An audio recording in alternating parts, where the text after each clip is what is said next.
Rırın, rırın, rırın, rırın, darat.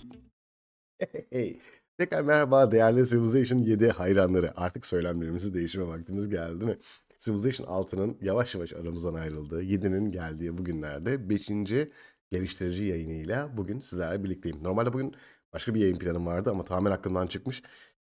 Oyunun multiplayer kısmını ve sonrasında neler olacağını size anlattığımız bir bölüm olacak. Birlikte yayıncı kuruluşun, geliştirici firmanın yaptığı yayını izleyip tekrar önceki geliştirici videolarında olduğu gibi biraz gülüp eğlenip biraz sohbet edip keyifli keyifli Civilization 7'nin farklı boyutlarına bakacağız. Neler olacak hep beraber göreceğiz diyerek başlayalım. Çok heyecanlıyım ya. Birkaç gün böyle bir yayın yap bir boşluk bırak, bir yayın yap bir boşluk bırak oldu bu Ocak ayının son tarafı ama önümüzdeki haftadan itibaren arkadaşlar full.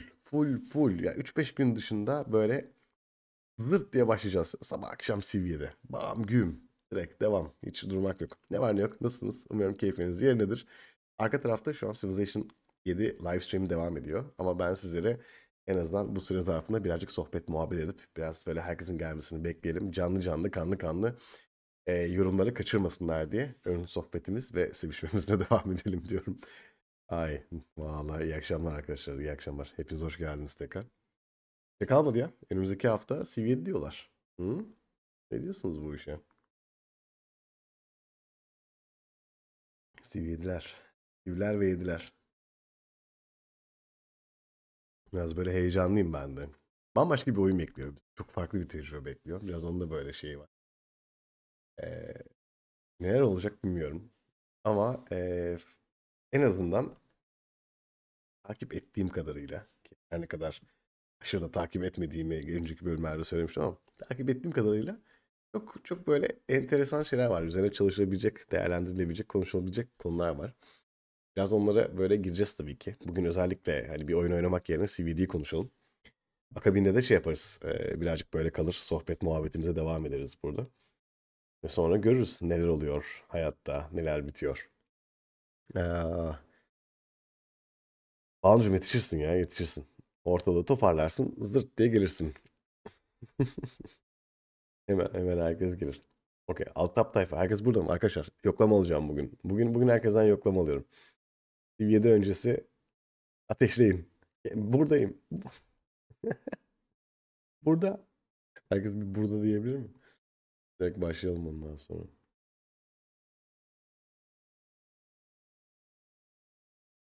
Yoksa siz de direkt abi cut the crap. Olaya gel. Olaya gel. Hemen olaya girmemiz lazım. Ne oluyor ne bitiyor bize anlatman lazım noktasında mısınız? Hı? Bilmiyorum. Hangi taraftasınız?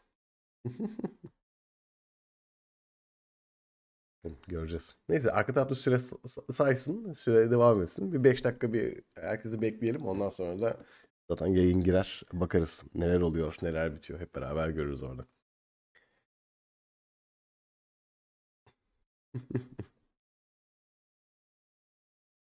Yani böyle her bir sahnesi çok çok başka görünüyor oyunun ya. Öncelikle bak onu söyleyebilirim yani. Böyle izlemesi keyifli, yaratması güzel. Detaylarında böyle çok fazla farklı farklı şeyler bulacağımız bir oyuna dönecek. E, bakalım. Böyle şimdi multiplayer'e gireceğiz. Multiplayer'da acaba işte desync olacak mıyız, olmayacak mıyız? Mesela bunları görmek lazım. Ah, Emirhan çok teşekkür ederim. Çok sağ ol. Çok sağ ol gift memberlar için. Aramıza hoş geldiniz. Arkadaşlar bildirimleri açmayı unutmayın. Aboneliklerinizin keyfini çıkartın. Rahat rahat buluşuruz. Ay süpersiniz. Çok teşekkürler. Ay vallahi bilmiyorum. Böyle hep beraber dalalım konuşalım bakalım. Ne oluyor ne bitiyor. Yayın sana gelemedi mi? Nasıl yayındayızdır ya? Bence şu an yayındayızdır. Yayındır bence. Herhangi bir sıkıntı yok gibi duruyor. Her şey burada olması gerektiği gibi devam.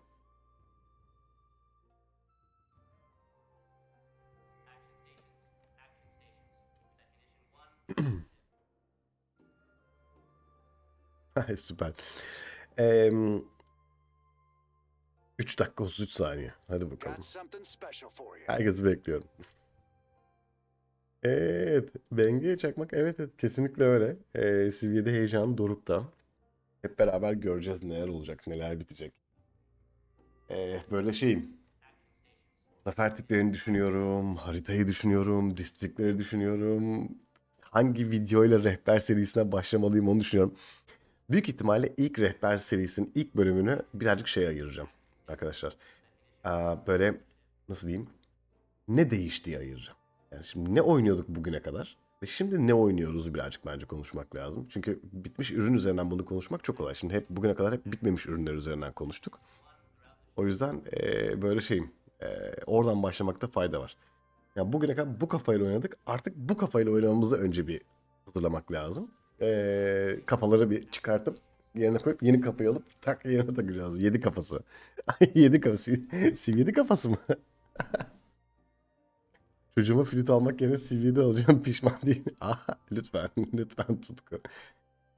Nasıl flüt alacak? Yan flüt mü? Düz flüt. Nasıl flüt alacaksın? Olmaz öyle. Çocuğun flütünden etme. Çocuk üfleyecek kulağının kenarında böyle. Ve zurna almadığın sürece bence iptal etme yani. Flütünü al, zurna alma. Kendine zurna alacaksan zurnayı alma diyebilirim yani. Biliyorsun zurna dünyanın en kötü enstrümanı. Kafayı yedim kafası. Yok canım kafayı yemek yok canım. CV'di kafası. CV'di kafası. CV'di kafası önemli. Oo. Geliyor mu? Bir dakika. Hadi bakalım. Yavaştan yavaştan hazırlıklarımız başlasın. Allah. Gönül istiyor neler neler yapmak da. Dur bakalım. Şey gelsin. Ne derler? PlayStation 7 bir alalım indirelim. Vallahi izin alacağım şirketten arkadaşlar. Sabah akşam size içerik üretmek için. Her şey sizin için. Banu zurna alma. Zurna olmaz.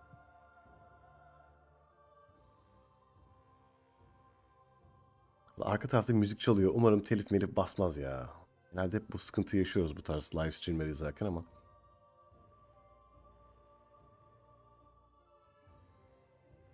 Bazı yayıncılar deneme sürümü yollamışlar. Sen deneyebildin mi? Koki? Hayır. Tabii ki bana gelmedi. Gönül isterdi tabii ki oynamak isterdim. Ee, Olmadı. Bu seferlik olmadı diyelim.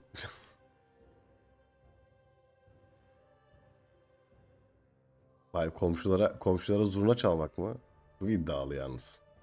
Fürmece. Ay hadi geçelim bakalım neler oluyor. Bizi neler bekliyor. Hop. Bakalım.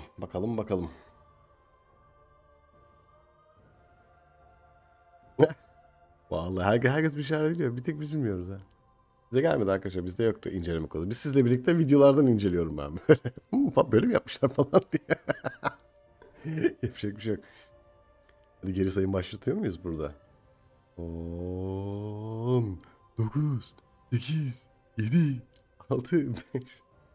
Taj Mahal, Kolezyum. Bak. Paçaçuti Puçukuti. Hello, everyone, and welcome to today's live stream for Civilization 7. I'm going to be your host today. My name is Sean Wilson. I am the Associate QA Lead here at Firaxis.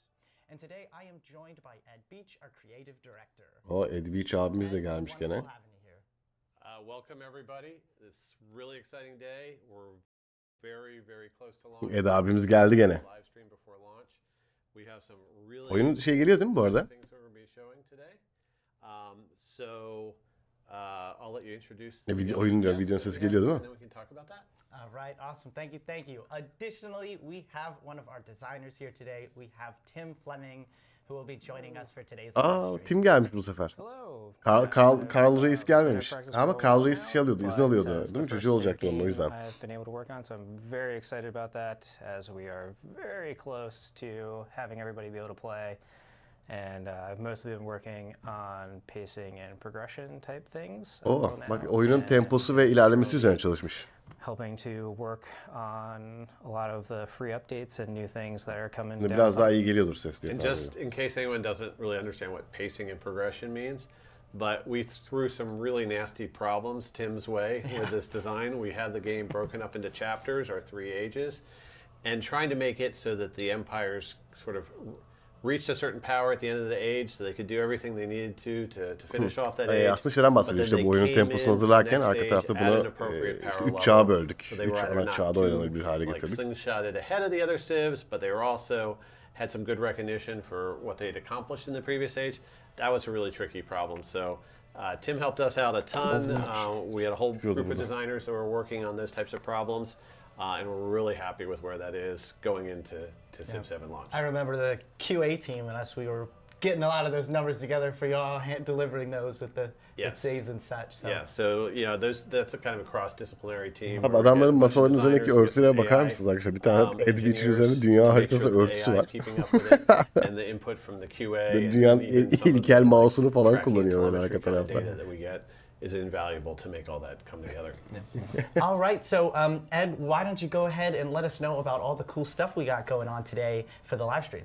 So this live stream is a little bit different than our previous three. The previous three were really focusing on ages and how ages work and what the önceki gameplay şeyde is hep in çağları those dinledik ages. zaten. Evet.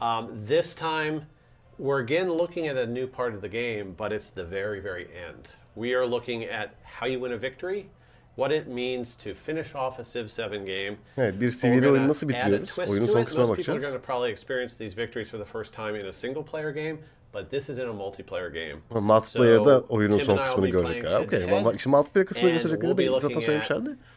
What's Tim's path to victory? What's my path to victory? They'll be a little bit different from each other. So we'll really be able to give people a big comfort level with what victories are all about and how they work. Okay, However, iki once we're done that kapışsınlar. multiplayer showdown, which we have no idea how it's going to come out because we've practiced the beginning of it, but we have no idea what the final result's going to be. So that's going to be very interesting. But after that, we have a whole segment where we want to talk about what our community can expect after our game launches, what we're going to be doing for sonrasında da oyun çıktıktan sonra neler olacak vesaire bunlara bakacak. Tim was talking about, he's going to be helping organize and get our team in place to get all those post-release updates out to everybody.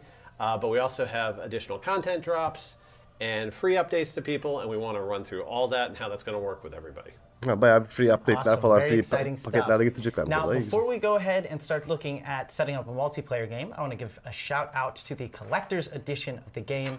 This is an awesome option for fans who are really into merchandise. Yok kardeşim, yok alamadık işte, yok. There's a whole bunch of cool things that you can keep and hold on to and show off to your friends. So don't miss your opportunity to check that out. All right. Now, let's go ahead and look at how we are actually going to be setting up a multiplayer game.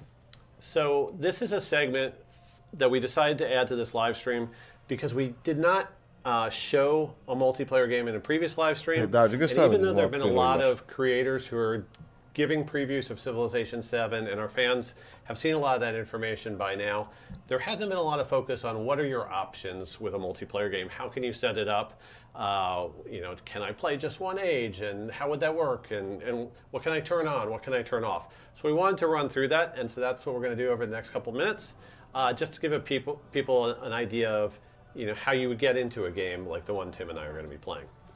So the first thing I'm going to do is I'm going to come up here to the avatar. My player, I'm called Gilgadude here, which is kind of fun. But just as a reminder to players that we have added a whole meta progression system, and there's lots of things that you can unlock as you're playing the game. And you can show that off to some of the other people you're going to be playing online with through this customize feature. So customize will allow you to select a badge based on things that you've unlocked through playing the game. That goes in with your banner. Vardı ya, Hall of Fame kısmını falan bayağı böyle bak ben böyle bir oyuncuyum diye showcase yapmışlar. Just to make sure that when you show up for a multiplayer game, you kind of get to add a little bit of your own flair to it. So we're not going to specifically set it up and worry about all that right now, but I just wanted to point out to people that that's one of the cool new features that they'll see with Civ 7 multiplayer. Very cool. I'm excited to see all the cards everybody gets to make. So now let's go to the Create Games screen. This is how you set up any multiplayer game. It'll be familiar to people who played Civ 5 and Civ 6 multiplayer, but there are a few important new changes that we wanted to highlight. The number one change is that now you select an age as one of the primary things that you do setting up a game. Evet, rank sistemi gibi. Yani biraz daha böyle We'll progression make this look sistemi işte kind of bak. like Daha the way böyle this game that Tim and I are going to be playing was set hani up. bak ben bunları So başardım I'll bu oyunda select ve bunu modern gösterebiliyorum. here as Normalde the Hall of age Fame that gidiyordu we're yani. going to start in. That'll be an advanced start into modern, where you get a certain area of the map allocated to you. You get to place your cities as you like to place those cities, and you're off and running as soon as the game starts. The turn timer is again present with us, just like it has been in previous games. We recommend always setting that to keep your pace going. And you have options like you have in previous Civ titles for difficulty, game speed. We're going to be playing at quick speed Governor today, diye zorluk gelmiş. which Okay. isn't Zorluk the very seviyesi de fastest arada. speed. That's online, but it is faster than a standard game goes on. And that's sort of our default for any kind of multiplayer games. Ama epic hız da var ya. Bayağı böyle 5. Enhance the speed of Uzun play oynarız compared to ya. a regular game, and seems very comfortable for multiplayer. But some people might want to go even faster, like Ucu an çok açık online bırakmışlar ya. speed, Bunu durmadan bir şey in ekleyecekler some abi of their burada. games. Continents Plus and small map size are the default settings. We actually chose a tiny map for this game because we just wanted for the live stream to simplify it down a little bit. So we have 2 human players, 2 AI players that you'll see once we get into the game. And then the final selections are sort of very specific to Civ 7. A lot of these are pretty new. So for instance, the mementos that you can get through meta progression, those can be turned on or off. We're going to turn those off for our game. The crisis Bak system. burası çok enteresan bir konu. Bir dakika burayı durduracağım. Mementos dediği oyundaki yaptığınız geriye dönük başarıları açık tutarak devam edebiliyorsunuz. Yani oyundaki mesela örnek veriyorum spesifik şey başardıkça belli karakterlerde mesela iyisiniz. Onların yaptığı progression'a mesela ekstra bonuslar alarak başlıyorsunuz. Yani senin kendi bu oyunda geçirdiğin bütün sürecini böyle bir yapının içerisine dahil etmişler. Hadi geçmiş olsun yani. 1000 saat devirip her şeyi açan adamla dövüşmek artık birazcık yiyecek mi yemeyecek mi göreceğiz yani. Tim was the sort of designer leading the charge on that. That was an important part of setting up our pacing at the end of an age and how those worked out. That can be turned off for multiplayer. If you are doing a single age multiplayer game, we actually do recommend probably turning it off. Usually you get enough mayhem from the other humans in your game that you don't need the crisis as well. So this is a look at exactly how we would set up a multiplayer game, what types of options you have, and we're really excited for the potential for multiplayer here in Civ 7. We'll be showing you how much fun like a modern age-specific game is here in our stream today. So we are quite interested to see how the community adopts this new format for multiplayer and takes it and runs with it. Very exciting. So before we actually hop into the game, because the game is going to be showing us some new content, we got a video for y'all to check out. Frederick. Hadi bakalım. Die erste Bürgerpflicht ist, seinem Vaterland. Friedrich the Great was a complex figure who combined a sharp military mind with a deep appreciation for culture and philosophy. Which is why he arrives with 2 personas to capture this surprising dichotomy. Will you build your empire on cold hard logic, or embrace the refined tastes of a Renaissance man? Başkentine şeyleri seviyormuş, okay.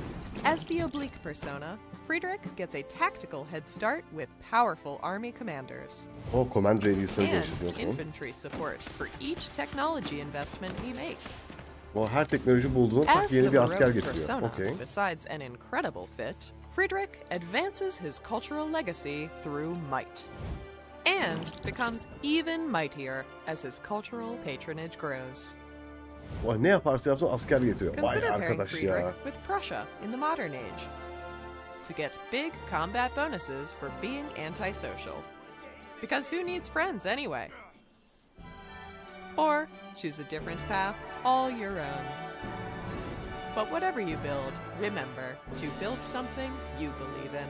Her zaman inandığın şeyi inşa et tabii ki arka taraftan. Vay arkadaş Frederick de geldi. Hadi ya hadi bir atam.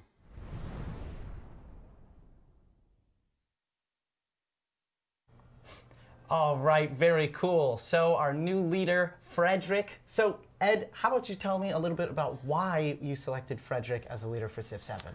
So Frederick the Great is one of the greatest military strategists of all time. He's been in Civilization atam before, daha iyi stratejist. but for Civ 5 and 6, we went for different directions. So we were, looking for leaders from Central Europe like we always do. And this particular time, with our age system, we've set it up so we now are focused in on a lot of what's going on in the 19th century, Napoleonic Wars, time period, and leading on into the World Wars. That's sort of the brackets for how the modern age is set up. And we decided that to represent Germany during that time period, we would go with a Prussia civ, which would be sort of a unique opportunity. We've never had Prussia as a specific civ in our game before. So once we decided that Prussia was going to be in, it sort of made sense that this was the time Frederick should make his comeback. He hasn't been around since Civ 4, but he's certainly a popular figure. As you can see, he's got two personas, so there's also a cultural side to him as well as the military genius side to him. So he worked really well with our persona system, and lo and behold, we decided, yep, we had to have Frederick. Very cool. And yeah, you're going to be playing Frederick and Prussia in this game. And so do you have a little bit of a strategy on what you're going to be looking at? Okay, so if we can look at the game that we have set up here, I'm on the northern end of our eastern landmass. I have only 2 cities at the moment, but some of these towns are very big, and so they can easily be turned into cities at a nominal cost because they have such high populations. So I may be doing that here and there. So the first thing I do, especially in this situation where you and your QA staff have put together a really engaging situation, and we're trying to figure out how to push forward in this game and how I'm going to defeat Tim here, is I have to look at the 4 different legacy paths and figure out which one is going to be the most sensible way for me to try to get a victory in here. So we'll take a quick look over at where we are in age progress. We'll see that we're doing really well on the Railroad Tycoon economic. Şurada bir duralım. Şimdi ekonomik zafer kısmında. 500 Railroad Tycoon, Sid Meier's Railroad.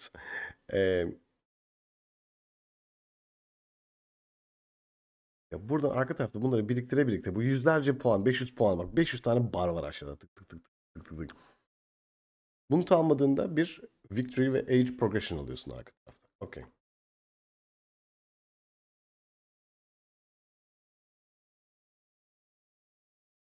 Economic path, we're 2/3, 3/4 of the way done that one. But the other... Okay, bakalım military kısmına.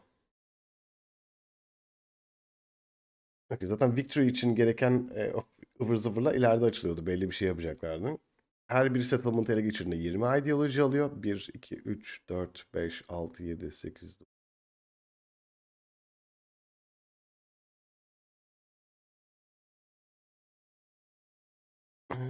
Ideology point against the opponent with the ideology. Okay. Sanki sekmeye biz basıyoruz. Paths. Bilimde zaten 3 tane Space Race Project var. Okyanus aşırı uçuş, uzaya çıkış, ses bariyerini açma. Yani aslında biraz da tarihsel noktalara gelmiş. We have more distance to go. Ve artifactleri içeride 15 tane artifact'e sahip olma. İmrancığım kolay gelsin. Herkes bir an ben oynuyorum zannetti zaten arkadaşlar. Yani maalesef yani çok isterdim. Yapacak bir şey yok.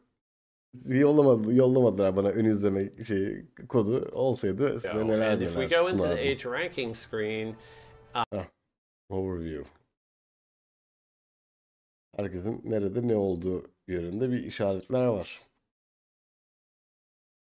O Napolyon'a da Tim oynuyormuş. O da bitirmek, kültürde götürmek üzere. Yani bayağı ucu ucuna bir durum söz konusu. And look at specifically Railroad Tycoon points.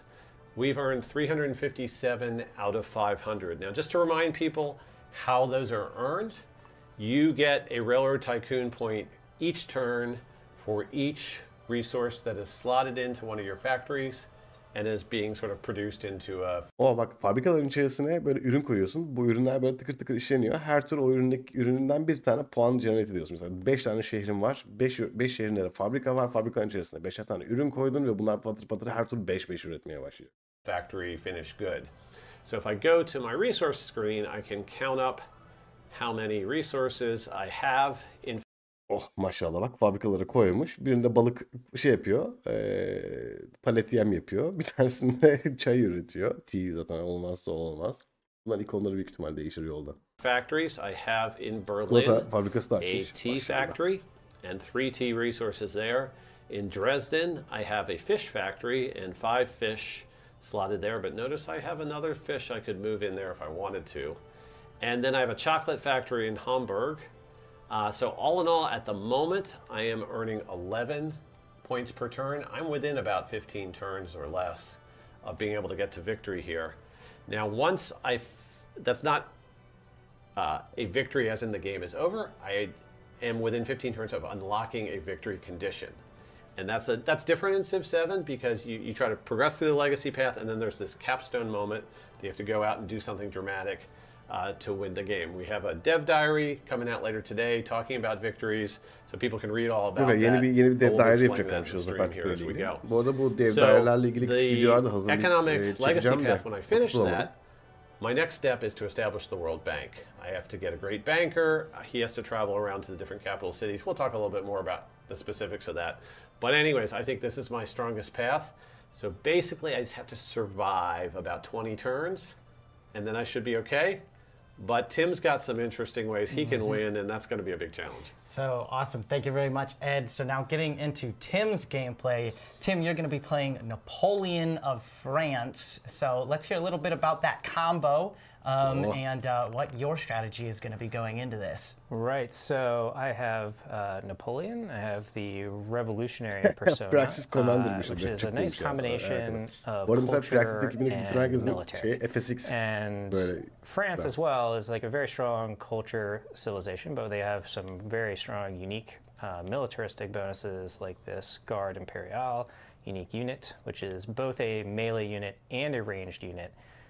So it's very strong to be able to do ranged attacks without taking reciprocal damage, and still being able to sort of fix bayonets and get stuck in if I need to, and not be very vulnerable. So they're very flexible, very good military unit. Ben size bir şey söyleyeyim arkadaşlar. And I have my unique Bir yılın quarter up here as well, sonunda which is giving me a lot of culture and happiness. 6 veya 5 gibi oynanış So you might be modu thinking that I'm getirirler. going for a culture victory, but you know, actually, Bu I'm sözleri going to yazın take yani. all of that culture and have this and slingshot it Şehir into devlet, a şehir military devlet. ideology victory path. Very cool.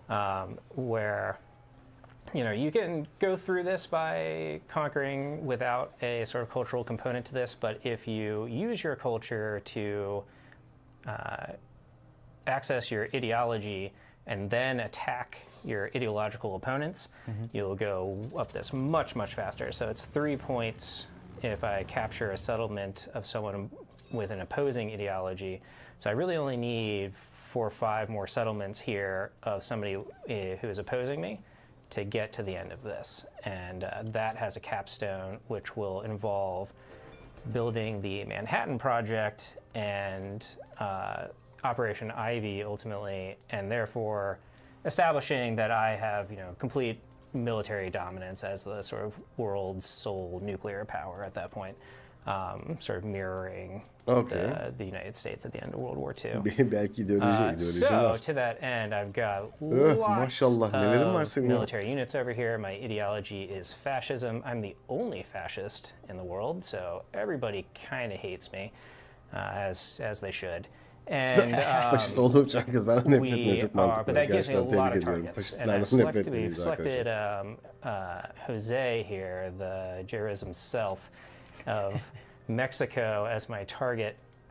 And so if I can take out a good chunk of his settlements here, that will get me on a nuclear trajectory.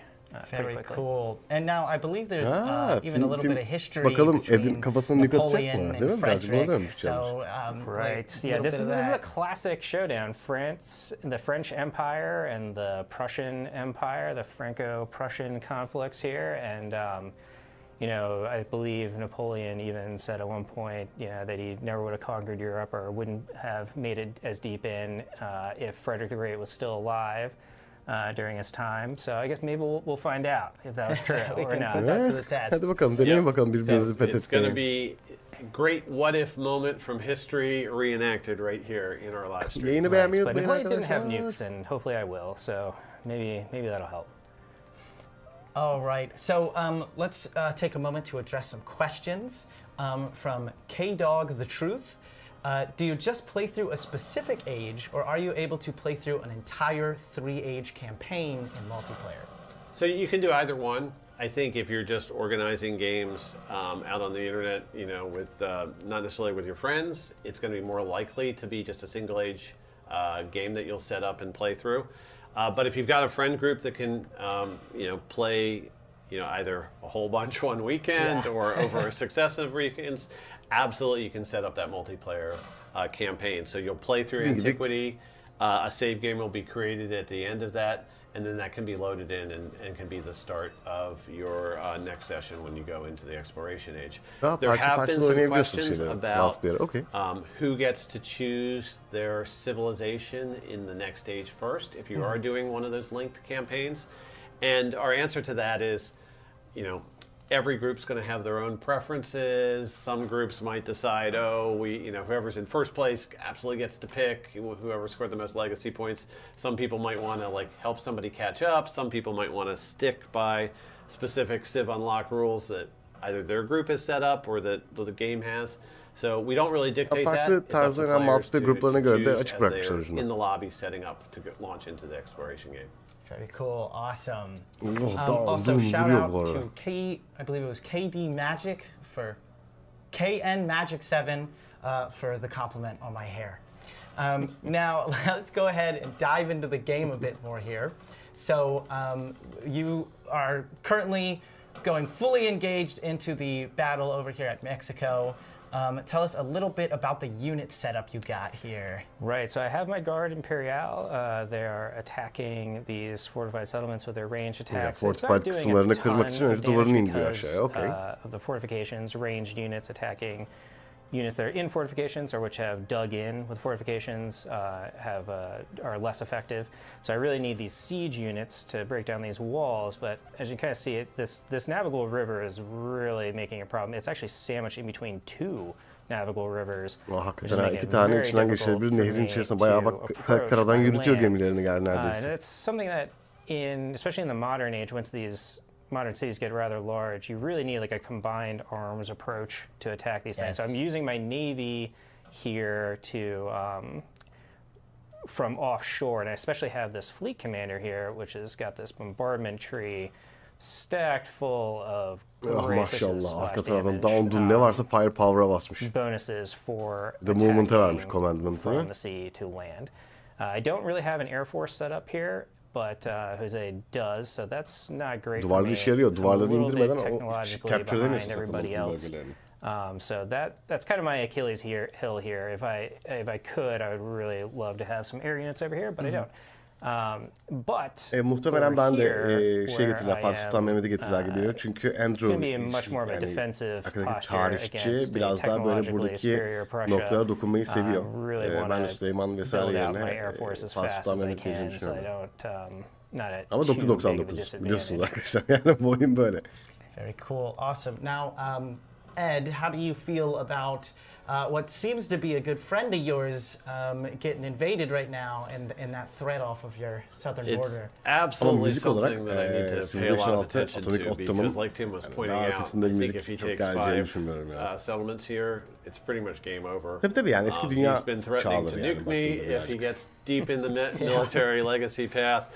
So basically I feel like I'm at one of those carnival games where it's the dunking booth, and like I'm sitting perched on a chair precariously, and if Tim does well, I'm going in the water because I'm going to get nuked. So that's a little bit of an uncomfortable place to be, but hopefully I did just tweak my factories a little bit while Tim was talking about his military. Hopefully he wasn't paying attention to me. So I actually think I can maybe do a little bit better than 20 turns in terms of how long it's going to take me to finish the Railroad Tycoon path. I do have several squadron commanders that are filling up with my air units, and Prussia does have a unique Stuka air unit, which is a great ground attack aircraft, one of the new types of aircraft that we showed off in the modern live stream last time. So overall, I cautiously optimistic. We'll see how this goes. Very cool. So while talking about aircraft a little bit, you were mentioning you might want some, and because Jose is really using that as an advantage, show us how some of the aircraft combat's going to be able to work out. Right, you just saw Jose destroy one of my artillery pieces here that I really need to get these walls down with his air attacks, so that's not great for me. We ne? Sesini yükselteyim mi? Dur o zaman yayının sesini kısmam lazım. Şimdi daha mı iyi? Dur maksimumdayım ya. Böyle yakından mı konuşmamı istiyorsun? Sectioned out into fighter style air units, ground attack bir turda mı? and siege air units like these bombers. And they really are specialized in different roles. You can use them against other Tam biplane iki kanatlı olanlar. Okay. things, but Ay dur. these fighter air units are really good at fighting other air units. Ground attack units are good at attacking ground. Heyecandan karıştırıyor. And the bombers are really what you want to use against cities. Şu an daha mı iyi? Tamam güzel. I'm not really looking to go on the offensive in the air over here. Bak arkada bir sürü uçak dizmiştir ya. And Prussia has a unique plane as well that I need to watch out for. So I'm loading up on fighters, and even hopefully biplanes will get the job done. I don't think. Hazırda bekletiyor ha arka tarafta şeye saldırmak için. Air unit before he gets into his economic victory. So I'm on the clock there. Yeah. So, and it sounds like there's a real rock, paper, scissors to air combat in Civ 7. Yep. So we're going to go ahead and go for another question. Garrett Kidd is asking about duvarları kırmak zaman oluyor. When in a multiplayer game in your age transition and you select the new civs, we went into that a little bit, but who gets to select the civs first, and how does that interact with aldı. The associated civs that you unlock? So tek distriklere saldırıp oraları kırıp direncine öyle gidiyoruz ya. Ultimately, if the community has one way that they like to do this and they want us to enforce it in the game, we're happy to go ahead and put those rules in the game. But we thought it was her öldürdüğünde culture basıyor. Especially, we've always made it so that multiplayer communities can kind of develop their own ecosystem for like how they do balance patches to tweak the. Dur şeyi gösteremedim ya. Bir şey gösterecektim arada. For multiplayer, how they make rules for choosing who gets to play which civs, like if they're having a tournament. Those kind of things get very specialized and are very curated by those different multiplayer communities. And we didn't want to over-specify that within our game. So for right now, it really is up to each group to decide what order they want to allow civs to be picked, even if you're rolling from one age to another. Very cool. So now getting back into Abi the amma çok game, unitle uğraştı bu arada. Fark ettiniz mi arkadaşlar? Economic scaling looking. So we've only finished one full turn, so it hasn't progressed, tremendously. But I have slipped a few more factory resources in there. Turu bitmedi bu arada. Was able to set it up, so I have a full 6 fish. Bak bütün fabrikaları dizdi dedim ya 5 fabrikaya basacak onun. 5 tane farklı ürün takır takır her tur 5 ilerleyecek. Evet var hemen gördüm seni in producing naval units, and that's something I'm probably going to start doing in Dresden. With the chocolate factory, we actually got lucky enough to go see the chocolate museum in Cologne. Cologne, yeah, which was very, very cool. Köln'deki çikolata müzesi. So that was very cool. And part of our Gamescom trip last summer. Ama yani öyle de olması gerekiyor. Bağlı böyle bölge ele geçirerek gitmek lazım. Öyle gidiyordun zırt diye başkenti alıyordun. Bütün başkentler alınca oyun bitiyordu ya. Yani o biraz böyle bu şekilde daha iyi. Bir de bölgesel savunma. Yani bir yere saldıracağın zaman birkaç generalin olacak. Böyle taktiksel yaklaşacağım. Buraya bunları, buraya bir şey. Hani böyle bütün gücünü kullanman gerekiyor. Öyle sadece 2 tane asker götüreyim zırt diye alayımın önüne geçtiler bence. Bu da güzel bir konu yani. Çikolata çeşmesinin altına yatacağım. But it's multiplayer. You can't do the same things you would do in single player.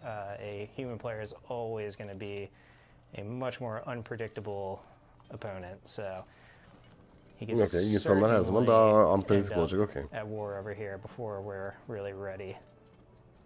And Ed, do you think you're going to be able to prove the fan base wrong on that, Yerle opinion. Well, I've done so once in my first matchup with Carl, but the second matchup with Carl did not go particularly well. So, yeah, that 50-50 track record I have is probably reflected in the odds here. Tim is absolutely much stronger player of the game in general. He's constantly stressing our game and making sure that the AI is set up to handle players who can play at that immortal or deity level. Tim böyle ortalığı kasıyormuş arka tarafta. Gergin oynuyor. Güzel. In terms of giving me the heads up to sort of have the clock ticking towards the economic victory, I sort of do have the advantage going here in terms of a better setup. Yok yani bakacağız bütün o hareketlere vesaireleri daha yani çözülecek şeyler vardır. Yolda çok fazla quality of life yani böyle oyunu güzelleşecek update gelir bu arada. Get the advantage to get the game set up, and I got a really good one there for the econ. Let's just say you guys are lucky I'm not in this game. So that's all I gotta say. Vay. Yeah, I will say I'm not looking to take Ed head on and invade deep into here because I know from his economic victory progress that he's got a really strong rail network, and that rail network has a lot of economic bonuses, but it has military bonuses too. He's going to be able to move his troops around very rapidly. Hızlı bir şekilde bak demir yolunu kullanmak askerleri çok hızlı move etmeye yardımcı olacak. Baksana kurmuş demir yolunu zırt diye askerleri sınıra dayıyor aşağıya. Arayüzde kesinlikle oynarlar. Buradaki en büyük sıkıntı askeri unitlerin ne yaptığı değil. Askeri unitlerin seçilip seçilememesi durumu. Yani haritayla çok bütünleşik görünüyor görseller. O kısmı birazcık yoracak gibi. Brought an army forward. The best army commander I have is this army commander with 7 promotions. He's got the extra command radius. He's been through the assault tree. So wherever he is probably my sort of attack vector south. So hopefully Tim's not looking over at my screen to see exactly where he is, but it's right there. So sound barrier right here. Yeah, exactly. All right, we got a question from Juno Dude 456. Will players be able to play DLC civs and leaders if one player has them in the game? Çok güzel soru. Or if one player wouldn't own those That's an excellent question. And the answer is, if you own the DLC civs and leaders, they are selectable in the multiplayer setup for you. And so they can go into a game, even if you're playing against people who don't own those same civs and leaders. The other players that are jumping in the game that have not yet purchased those civs and leaders won't have them selectable, but they can play against them, see how they play, decide whether they like them. Okey. Şimdi böyle bir şey mevzusu. Paradox'un şeyi vardır ya mesela biri DLC'lerle oyun açtığında geri kalan herkes o DLC'ler dahil oynar ya. Buradaki mevzu şu, atıyorum sizde işte basic paket var, bende üst paket var. Ve siz örnek veriyorum limitli bir lider havuzundan seçerken ben üst paket olduğum için mesela benim önümde Fatih Sultan Mehmet var. Siz diğer limitli paketteki liderle oynuyorsunuz. Ben 999 verdiğim için Fatih Sultan Mehmet'le sizin maçınıza girebiliyorum. Hadi bakalım. Hayırlı olsun. Very cool. Now, bir de ben onunla bir de progress ettiysem bir de kastıysam Fatih'i toplarımı getiririm dayarım kapınıza. Vallahi ben size söyleyeyim. Daha Fatih yok ama hani heyecanlandım şu an yani. Navigable rivers, we've revealed them pretty early on and people have seen that they're in the game, but it's hard to overstate how big of an impact they make in so many ways. This is a really tough nut to crack here between these two navigable rivers by land, because if I'm attacking from embarked, kapınıza it's bırakırım. an amphibious assault, and that's got some real penalties. Zaten Bağ'ın çikolata şelalesinin altına yatacağım. Ben toplarımı bırakırım. Herkes bir şeyini bıraksın arkadaşlar. What I don't want to have happen that can happen, especially in modern, is with some of these larger cities, is get bogged down in urban warfare in sort of a Stalingrad-esque situation. Bak böyle işte böyle bir sürü duvarlı şeyin arasına girdiğinde böyle kilitleniyor bayağı zırt diye alamadı şehri yani. Çok iyi. Are you able to sail up those navigable rivers, and is that able to help you out? I am, and they are using that to my advantage. This fleet bundan sonra atış serbest. Yapıştır ne varsa. Coordinated order here to start cracking at these walls. Şimdi şöyle gidiyor. Dreadnought. Oh maşallah. Dof, vuruyor buradan böyle. 55 power, 50 range. 3 movement'ı var. Use it point üzerine. And sailing in, and that'll cut off reinforcements from this Bir direction. şey daha yakalamaya çalışıyorum. Onu da bir yakalayabilirsem. Ama çok o kadar hızlı oynuyorsun ki Tim ya. Biraz böyle az hareket ettir de şu ekranı bir okuyalım ya. Heh, of be yakaladım sonunda. Tamam yakalım. Bak bir yere saldırıyor. Bu ne yapıyor?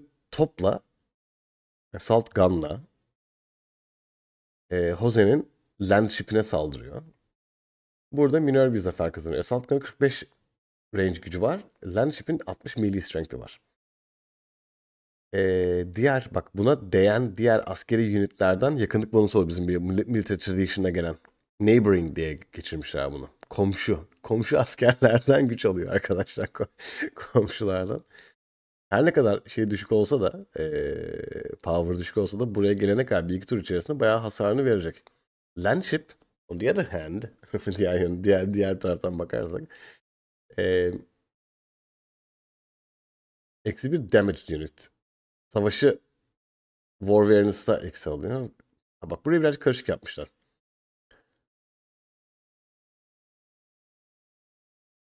Combat difficulty bonus 3'müş. Difficulty bonus to combat dediği acaba unitlerin birbirlerine olan karşılığı mı? Bunu bilmiyorum şu an.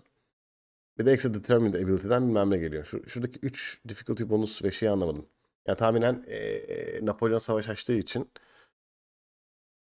savaş çığırtkanlığından eksi alıyor. Tam faction'larla alakalı bir durum olabilir bu arka tarafta. Komşu asker. Neighboring. Yani komşu tile'daki. Komşu petekte.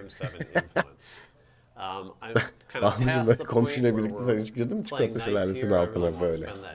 Yürüyen. Girmezsin. Aldığı pozisyon olabilir. Tepede bir yerde deniz kenarındadır. Zarttır. Olabilir. Jose resolve some more support by spending influence towards that, and that will right now the overall sentiment in the world is that Napoleon has a little bit more of the popular support. But if I could throw my 121 influence into supporting Jose Rizal, that will even that out, and so the +1 combat bonus that Tim's been enjoying for the last couple turns will get. İşte bak deminki mevzu arka taraftaki şey başka biri savaştaysa öbürünü desteklediği için şu an Jose'nin kaybettiği -1 puan artık geri geldi. Yani sen başka bir medeniyetin savaşta olması durumunda bir tarafı seçip desteklersen öbür tarafa eksi bonus gidiyor. Çok güzel. Çok güzel. Çok güzel. Sonunda.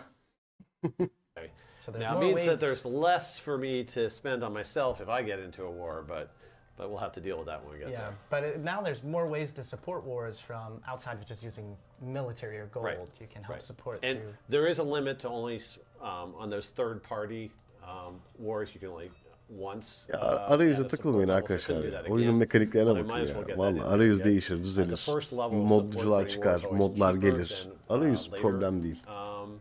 Additions of more support because the cost escalates.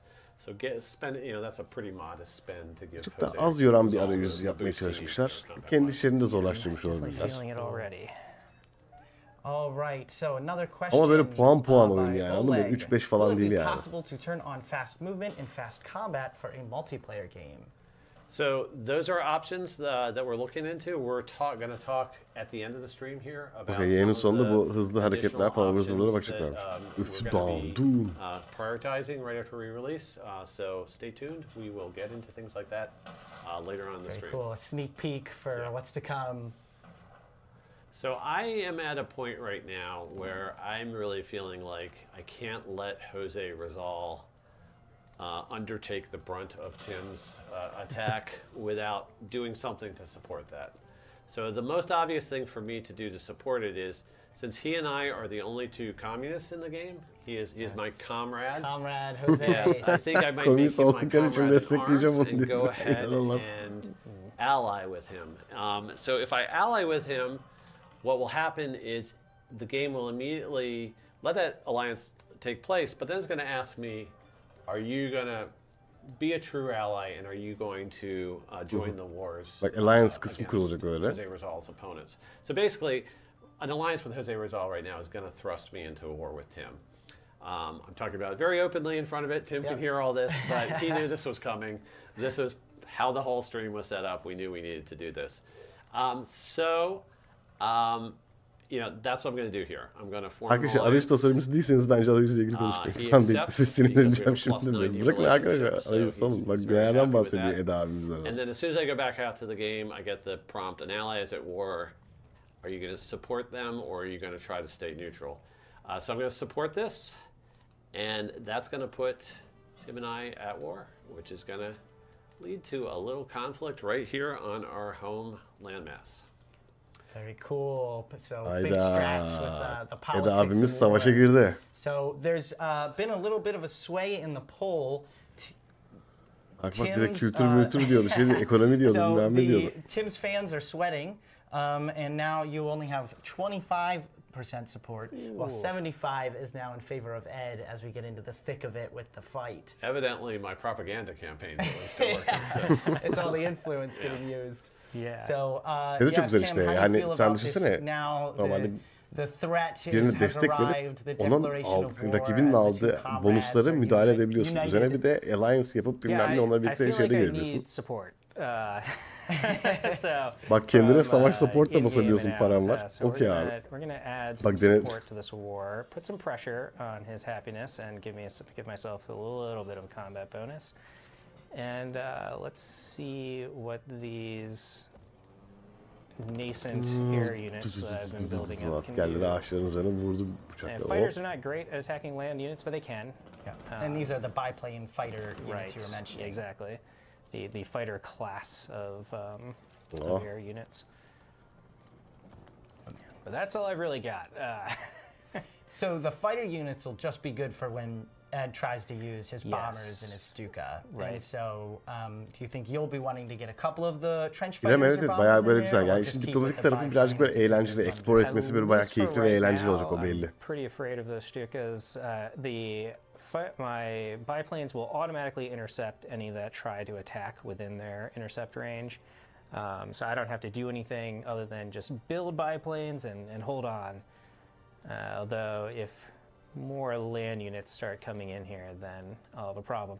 Fortunately, Paris, so we mentioned that as I take over settlements in the distant lands with in Mexico, I'll advance this path, but that isn't all I have to do. I still have to build the Manhattan Project. So I need to keep a high production city somewhere in here and defend it long enough to get my nukes online. And bayağı Paris has nüke kadar quite a bit of götüreceğim diyor ya. production here, so, and it's pretty well defended. So we might have to do some sort of defense in depth here type of thing and hold on to Paris for as long as I can. All right, and we got another question, one from K9GM3. Does diplomatic relationships apply between human players as the same they would with AI? They do. And Yapay zeka ile de aynı şekilde things diplomatik about our relation'da işe system yarayacakmış. Okay. is that we worked real hard to make sure that it was very symmetrical and there was no like AI works one way and humans work a different way. So for instance, if Tim and I had been playing this game for a long time and we had been very friendly and we'd send each other a lot of diplomatic endeavors so that we were like cooperating on research. Birbirimize destek olsaydık oyunun başından beri. Exchanging food and gold and those types of things.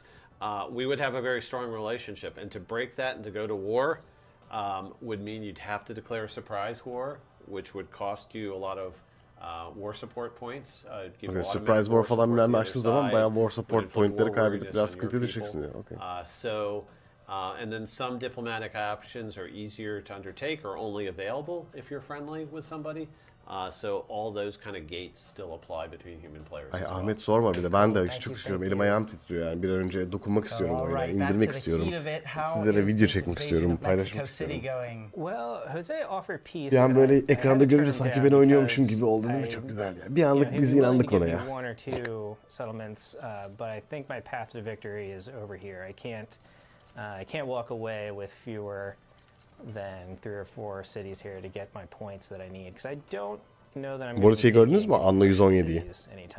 Gene 9 numara oyun. Anla 117. Pax Roman. Ama bak şu mouse'um ben de oynatayım şöyle. Ben yapıyormuşum gibi tıkılayım hakikaten.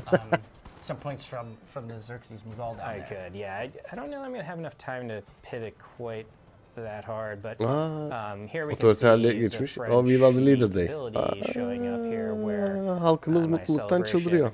And normally you pick your government and you only have 2 options to choose from, but the French unique ability is you can choose any of the options, which is quite nice for me right now because I could really use +3 combat strength right at this exact moment. So that's very convenient, and it gives me a chance to reshuffle my policies here and get some of these fascist specific things in here, like this guy right here, which is going to help me out quite a lot. So we're gonna.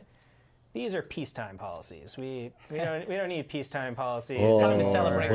Barış polislerini değiştirip artık savaş polislerine geçme vakti geldi diyor. Hadi bakalım. And we can also see that even though this is advanced start game, I have Spanish and Egyptian policies because even in advanced start, it will generate sort of a historical heritage for your civ. Sen oyunun mesela son kısmında Modern Age'de oynasan bile sanki geçmişinde bunlar varmış gibi onlardan da böyle available polisiler veriyor sana yönetim şeyleri. Which is interesting, and I'm going to use some of those Spanish policies actually to give me. Sesi duyar duymaz yapıştırırım abi. So this is a really cool opportunity that we get in the later ages, where we can see the history being built in layers to not only on the map with unique quarters or improvements you might have built, but even the traditions from your previous civilizations can carry forward into this age. İşte bak bu kısmı çok seviyorum. Önceki çağlardaki seçtiğin yapıların oyunun devamına etki ediyor olması ve oyunun herhangi bir kısmında bunları değiştirip kendi avantajını kullanabiliyor olma fikri benim çok hoşuma gidiyor. Yeah, I think we're really excited. Sen bastığın anda bana geldi onun yarısı bu. These sort of different crazy combinations very soon. Very, very soon. We'll see what everybody is able to come up with. Yeah. Alrighty. Going to another question by Brew Wind. Does the AI know how to use the war support system? Yes. Yes, they do. Yes. AI war support sistemini kullanmayı biliyormuş. Hadi bakalım. Expect them to be using that against you, and be prepared to get into some diplomatic battles as well as militaristic ones. Yes, they will even support other people's wars as well if they really don't like you. So they'll be supporting their allies or even just. Stres olmaya başladı arkadaşlar. Ben size söyleyeyim, kazanacağım mı kaybedeceğim diye asker basıyor. Very cool. Bir şey yapıyor orada.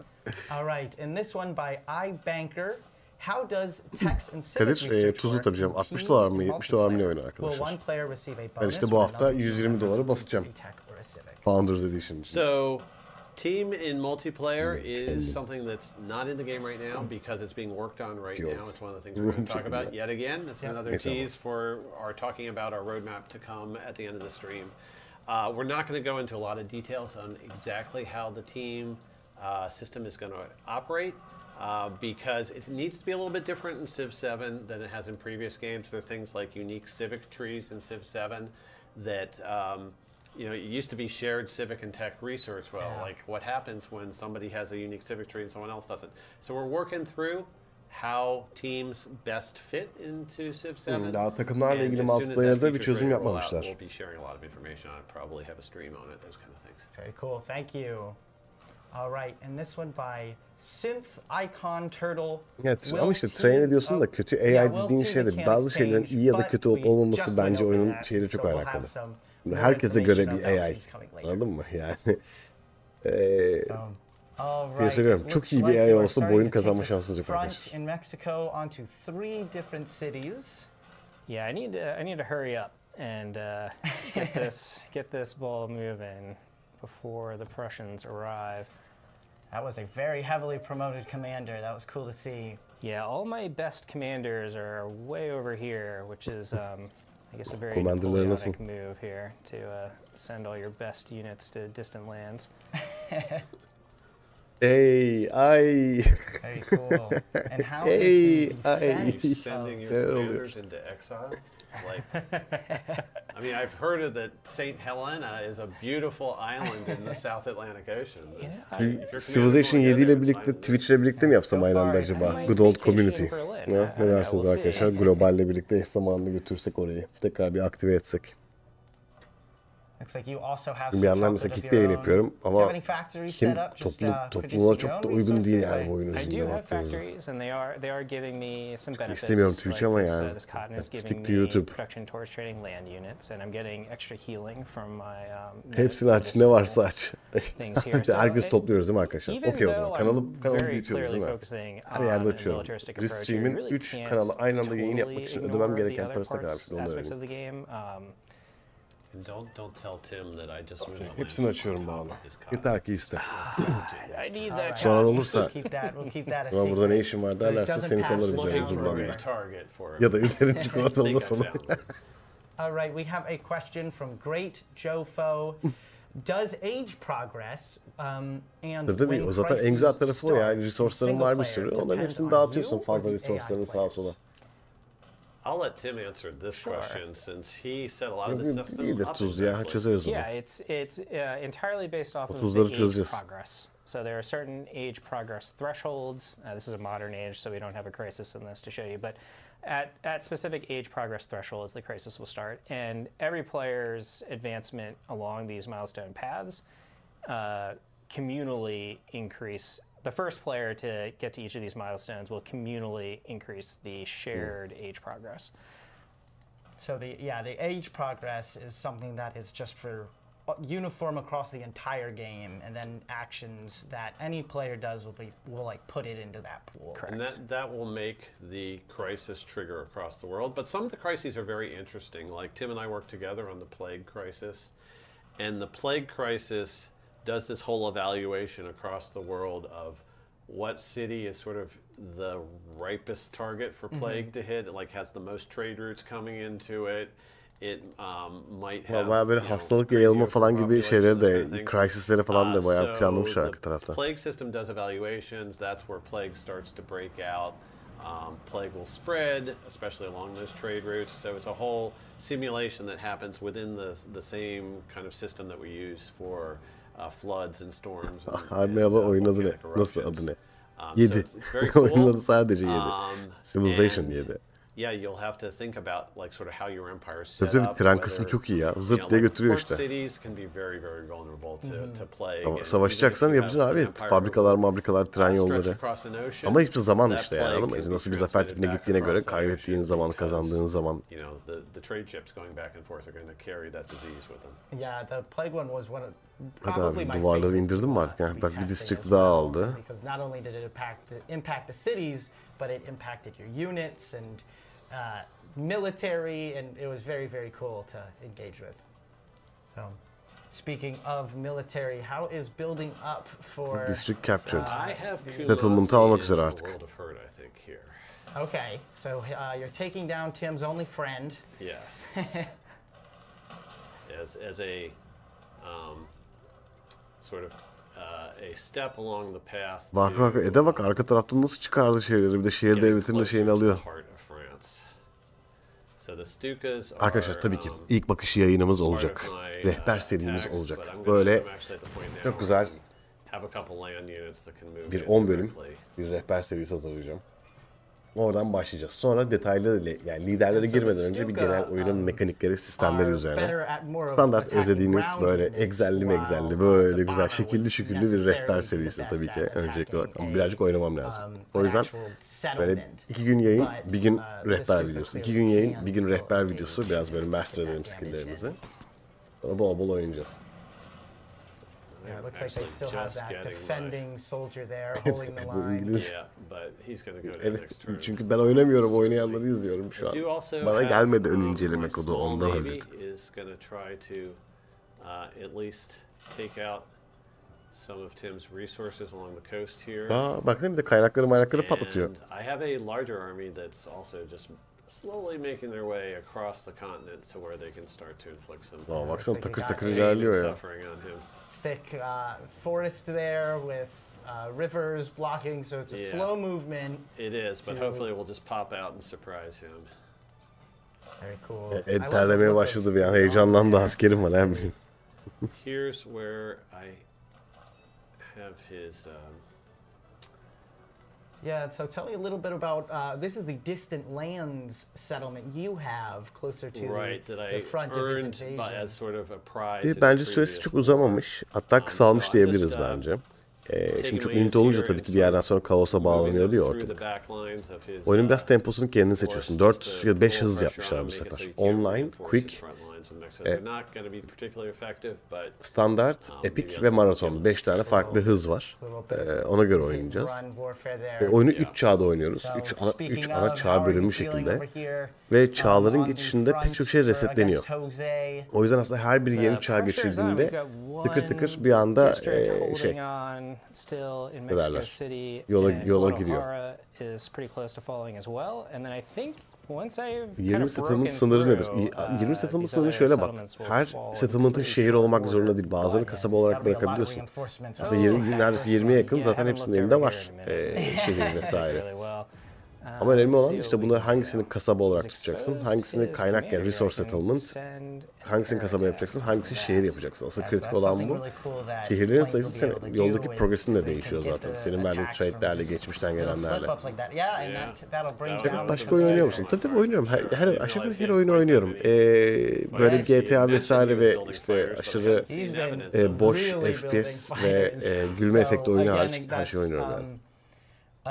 It seems like you might want to get some of those trench. What are they? Evet, geçebiliyorsun settlement şeyini. Yani sen 21 tanenin içinde 8 tane şehrin var. 21 tane içerisinde işte 3 tane town'un 12 tane şehrin var. Yoksa 21'in üzerinde mi var? Ona göre bakıyorsun. Ama bu sefer happiness debuff yemeye başlıyorsun. So it might be tough to just have land units push up through that. And there's the Imperial Guard earning their name. Kumasi has been captured. Oh, I've actually earned some points on the ideology path. I'm still not as far along as Tim is, but only 2 points behind. So I'm at least a player in the military victory arena. So, and that should have given you a Commander'ın evet avantajı var ama savaş noktasında Commander'ın bir etkisi yok. Ya şöyle etkisi yoktan kastım şu. Sen bütün herkesi Commander'ın içerisine koyuyorsun. Şey gibi düşün ya, çanta. Commander bir çanta. İşte Louis Vuitton çantam mı var yoksa işte Prada çantam mı var? İşte ne bileyim yoksa şeyin çantam mı var? Ne bileyim o standart. Neydi o eski çanta markaları? Samsung çantam var. İçine ne kadar koyabildin, ne kadar nitelikli unit koyabildiğin gibi yani böyle. Samsung nereden geldiyse aklıma. Bavul. Because Frederick appreciates great elements of culture like that, and so if he's going to find them in the city he conquers, he'll take them back home with him. Okay, very cool. And I found out while playing this, you also can ama böyle çantanın kalitesi de önemli değil mi? Kaliteli bir şey. İyi kumaştan çanta varsa mesela atıyorum daha iyi fırlatınca işte damage yemiyor. İşte kullandığı iplik böyle pamuk falansa işte daha hafif falan işte böyle fiberler. Daha hızlı hareket ediyorsun çantayla gibi şeyler var yani. So that's very cool. So it looks like girl power the main city of Mexico is about to fall. Vay arkadaş ya. So coming up in this next turn, benim de kaft çantam var, ne var ya? Yeah, and I was just realizing that en sevdiğim çanta, kaft çanta. The French Empire invading distant lands, but the French Empire did hatta kaft bohçası da çok güzel. That did actually happen. That did. Gördün mü kaft bohçalarını? This is history playing out here. I'm not sure if it was with tanks and not so much Imperial Guard, but Bağlı bir şey diyeceğim. Sana yakışır ama ya. Impact ya. Evet ya. Burada iyi hatırlattım bana. Doğru. Samsung çıktı onun yerine ağzımdan. See a lot of use with that ranged attack they have that you were mentioning, where they'll be able to sit in the city and be defensive, but also have a really high defense strength from when they're attacked. Baksana şehrin ortasına oturup dağındığını vuruyorsun.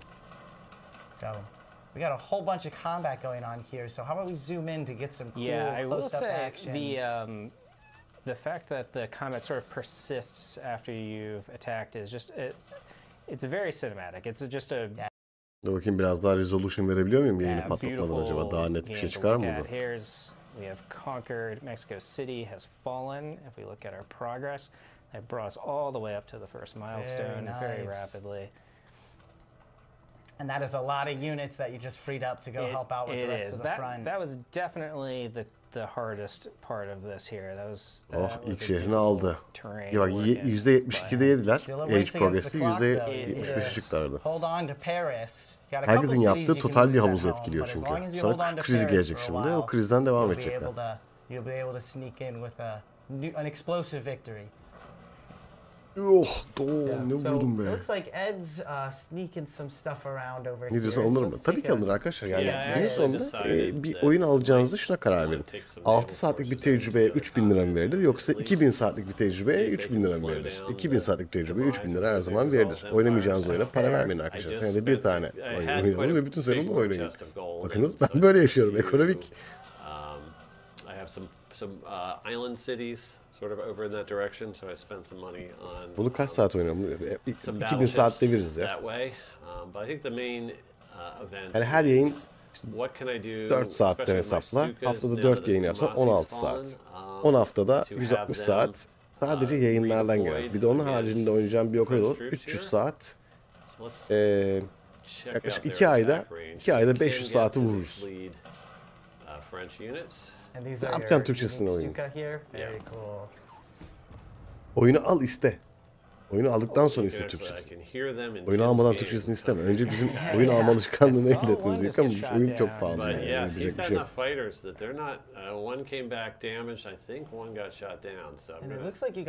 yok. Oyunda tank ve top mekaniği, kamyon mekaniği de var mı acaba? Kamyonlar kavun mu taşır Alican? Yoksa kamyonlar devrildi mi? Kamyonlar devrilirse sıkıntı büyük biliyorsun. Very cool. All right, we're going to take another question. This is by Lots of Pyro. Are there natural disasters like in the Gathering Storm expansion from Civ 6? There absolutely are. Tabii önümüzdeki 10 yıl boyunca oynayacaksın, o var yani. Kamyonlar kavun mu taşır? Kavun. Bak settlement'ı tutmak istiyor musun? Tutmak istiyorum yani. Zaten tuttu arada. Aldığı her yeri tutuyor. Now, I think you actually do have a notification. Is that a disaster notification? Actually, it's true that there is a river that has flooded. The river we have to address, and I actually... Yeah, here we are. Well, I thank whoever asked me that question, because I might not have noticed that. I believe it was Lots of Pyro, which is very fitting. Nehir taşmış. Yeah, so I will actually... the good thing is, it's not usually too expensive to repair things, so I can do... Hadi zart diye repair ediyorsun. Artık tur beklemiyorsun. Veriyorsun parasını, repair ediyorsun. Çok iyi be. Stock exchange and some other important buildings that went out when that river flooded, so... Tamam, okey. O zaman... Very fun. Sıkı ekonomi. Tutacağım paraları elinden. Thigru. When transitioning from antiquity to exploration in multiplayer, will the new world be populated by players, by AI? How does that work out? Bence keyif alacağını düşünüyorum yani. Zaten Civilization 7'nin en büyük olayı diğer oyunlar gibi, yani eski oyunlar 5, 6 ya da işte daha öncesindeki oyunlar gibi içine girmesi o kadar zor olmayacak. Çok daha kolay bir onboarding süreci olacak. Zaten çünkü biraz bunu yapmaya çalışıyorum. Herkes oynayabilsin istiyorlardı bu oyunu. In the default setting where you've got maybe 4 people on the homeland, you'll have Ed Beach ya, Sid Baba değil o, Ed Beach. Direktör, Fraxis'in başı. Fraxis kamyonun şoförü. So it is a little bit reminiscent of the Terra maps that we've had of old. And so, yeah, it's a lot of fun Baba gelmiyor to ya. see what your opportunities are over there in the distant lands. Böyle şimdi video çıkartarak CVD'yi aldığımızda böyle bir Sid'den bir video gelir. Super excited to get over and try out the distant lands, but there was always one player who would just instead of picking a naval civ, would walk in like Rome and just try and take over the home continent, which was always very funny. So that was usually Carl. Got something special for you. Damn you, Carl. So it looks like we are now seeing the first engagements on homelands. Yeah, the outskirts of Lyon are facing a Prussian... let's zoom in and see some of the continuous combat here. Yeah, And we've got it back and forth between my rifle infantry. Seem to have a machine gun in the middle of their midst, and they're trying to take down this artillery piece.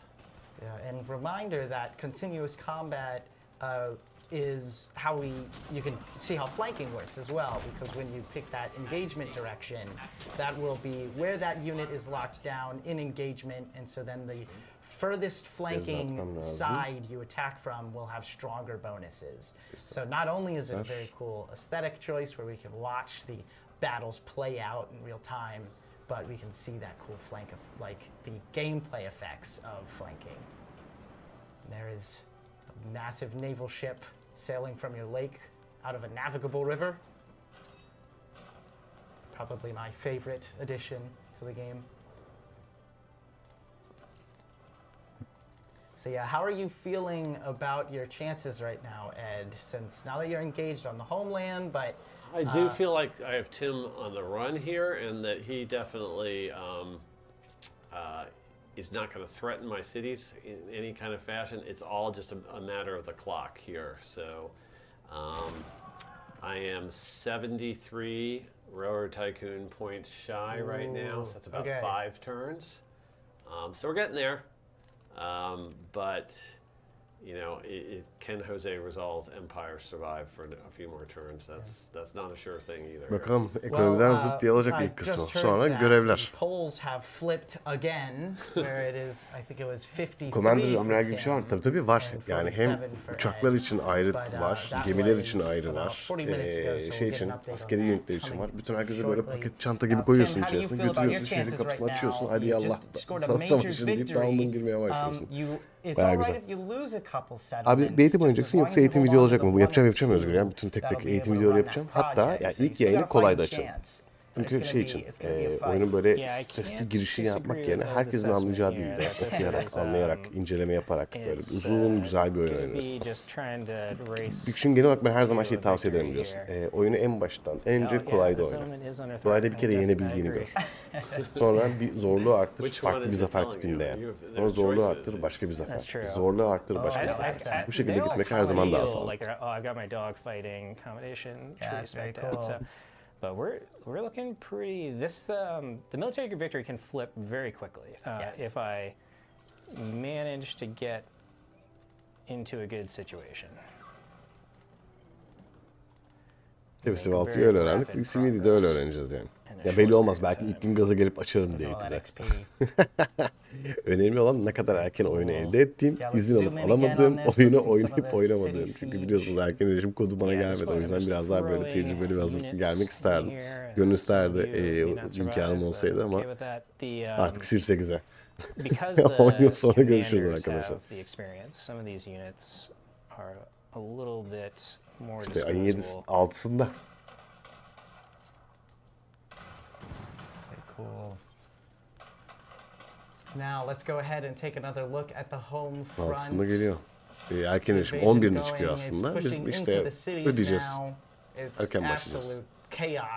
Yeah, Lyon has 2 defensible districts, so I'm going to have to take both those out in order to take it. I'm still just on the outskirts of the city, but I was able to take out his field artillery that I had been fighting with there and advance forward.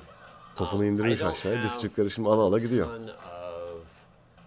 Artillery on my own, so the defensible districts could be a problem.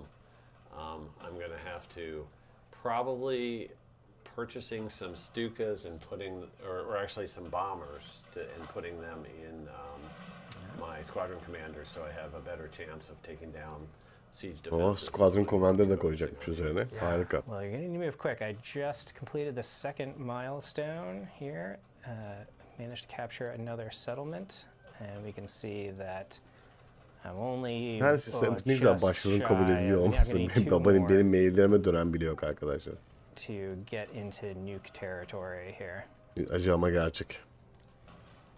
Geçtiğimiz 5 yıldır sizin için Civilization 6'yı heyecanlı ve eğlenceli hale getiren Tuna Pamir.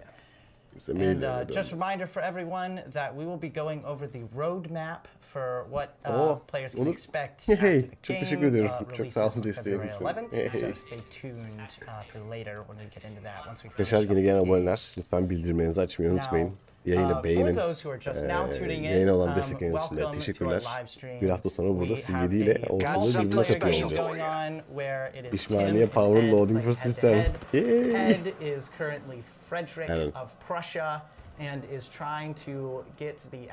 Önümüzdeki hafta falan bir müsait olduğunda konuşalım olur. Yani bir pişmaniye gaming yapalım seninle yayında. Bol sohbet. Hem şeyi konuşuruz, sen bekliyorsundur heyecanla. Annoları seversin. Anno 117'yi falan da konuşuruz. Yani Base Edition çoğu oyunda yeterli ama bence Civ'de yeterli olmayacak gibi geliyor bana. Yani belli bir pakete sahip olanlara ekstra avantaj yapacakları kesin. Yani biraz da Game as a Service geliyor çünkü. Bakalım göreceğiz nasıl olacak. Oh, and he's taken out my rail station. Evet, bir sivci daha. Yeah, so if you pillage the rail network, that can really hobble my ability Got something special for you. Yeah, taking that rail station's a big one. So that'll disconnect that settlement from the rail network. Right. So this guard Imperial unit has been sort of isolated and surrounded. So it's looking grim for them. But hold on, hold the line. Yok tut bakalım oraya tutabilecek misin? He'd still have to push through Nancy's right there, and there is at Leon. There's a major choke point with the Grand Canyon that I think will be. I think that'll prove a tough defense. But the main question is less about if he's going to be able to take you out. Ben Pound'un dışına düşeceğim arkadaşlar mecburen düşeceğim. Absolutely. So yes, once you finish the legacy path for the economic victory and for the economic legacy path, you then will unlock that victory. Do you want to go into the details? Yeah, we just talked a little bit about how I would. Tabii önce arkadaşlar bir müsaade edin. Ben 2 yıl yayın yapayım, video yapayım. 2 yıl beni izleyin sonra alın. Dünyada oynarım, merak etmeyin. Join in and also participate in the World Bank. Now the agreeing isn't something that you go to that player and like if I asked him if he's going to agree, he would never agree. It's just a matter of in the game you have to spend gold and influence. And if you have enough of that, if you're really that humongous economic powerhouse, then you can just get them to buy into the World Bank. So basically it's going to take me I'm estimating about 6 turns to go around and get it. I might be a little bit, I'm not spending all my gold just in case I get to that point so that I have some gold and some influence to spend. Dünya Bankası'nı kurana kadar para saklayacak genelde. Okay. That is just because you know I have both Xerxes and Napoleon who aren't friendly with me, and it's going to cost me more to get them to buy into the World Bank. Türkiye'nin Civ ordu her şey imanına sahip yeterli kod falan hikaye. Yeah, well, so the cost of the sort of capstone victory type actions and projects is reduced the more legacy points you have of that type from previous ages. Şu an zaten late game oynuyoruz yani. Oyunun sonu işte burası. Advantages or disadvantages, but oynuyoruz. Previously I had been following aslında timim. Military path and gotten all my military legacy points. I have a leg up on completing the Manhattan Project and the Operation Ivy project in Modern. So your progress along the legacy paths in the previous ages will help you win a final victory of a certain type, but you can win any of them. It's just going to be a little bit harder. Bütün zaferliklerini alabilirsen de tabii ki önceki oyunlardaki yaptığın başarılar ve seçtiğin legacy trade'leriyle bu bütün hikaye değişiyor. Bayağı güzel yani. Çok böyle min-max'ları oynayacağız yani o kesin. It's a very good question, and we absolutely anticipate as our game is out there and people are giving feedback on us, we're going to want to be spending time making adjustments to victories, allowing you to mix and match different combinations. I think we're going to be talking a little bit about what a live event is going to be at the end of the stream today, and I think that's a great place for us to try out new types of victories and see whether or not some of them are popular and maybe make those be alternatives. So victories is a huge opportunity for us to keep the game fresh, to introduce farklı victory şeyleri getireceksiniz arka tarafta. And toggling them on and off, that probably certainly going to be, or choosing specifically which ones you like. I think that's going to be a part of it. It's not in the game right now, but it's very much. Bir seçebileceksin mesela. Ekonomik victory'nin atıyorum 5 farklı türü var. Yani onlardan birini seç gibi noktaya götürebiliriz diyor. Tamam, bunda şey yapacak işte, liderler getirecek bir sürü. Bu liderlerle yan yana koyacak. Diyor ki işte bu liderin böyle zafer tipi var, ekonomiyi şey yapıyor. Bunu koymak ister misin? Evet abi, ben buna gideceğim. Olur, neden olmasın deyip bir 5 dakika ara vereceğim. Zaten bu yayın büyük bir ihtimalle devam ediyordur. Bir yerde bitmiştir ya da bitmek üzeredir. Ya da ne kadar süremiz kalmış. Zaten daha en az 30 dakikalık falan bir sürecimiz var galiba. Size bir ara. Hemen böyle bir tuvalete gidip geleceğim arkadaşlar. Bir yere kaybolmayınız. Chat sizde diyelim.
Yes, geldim.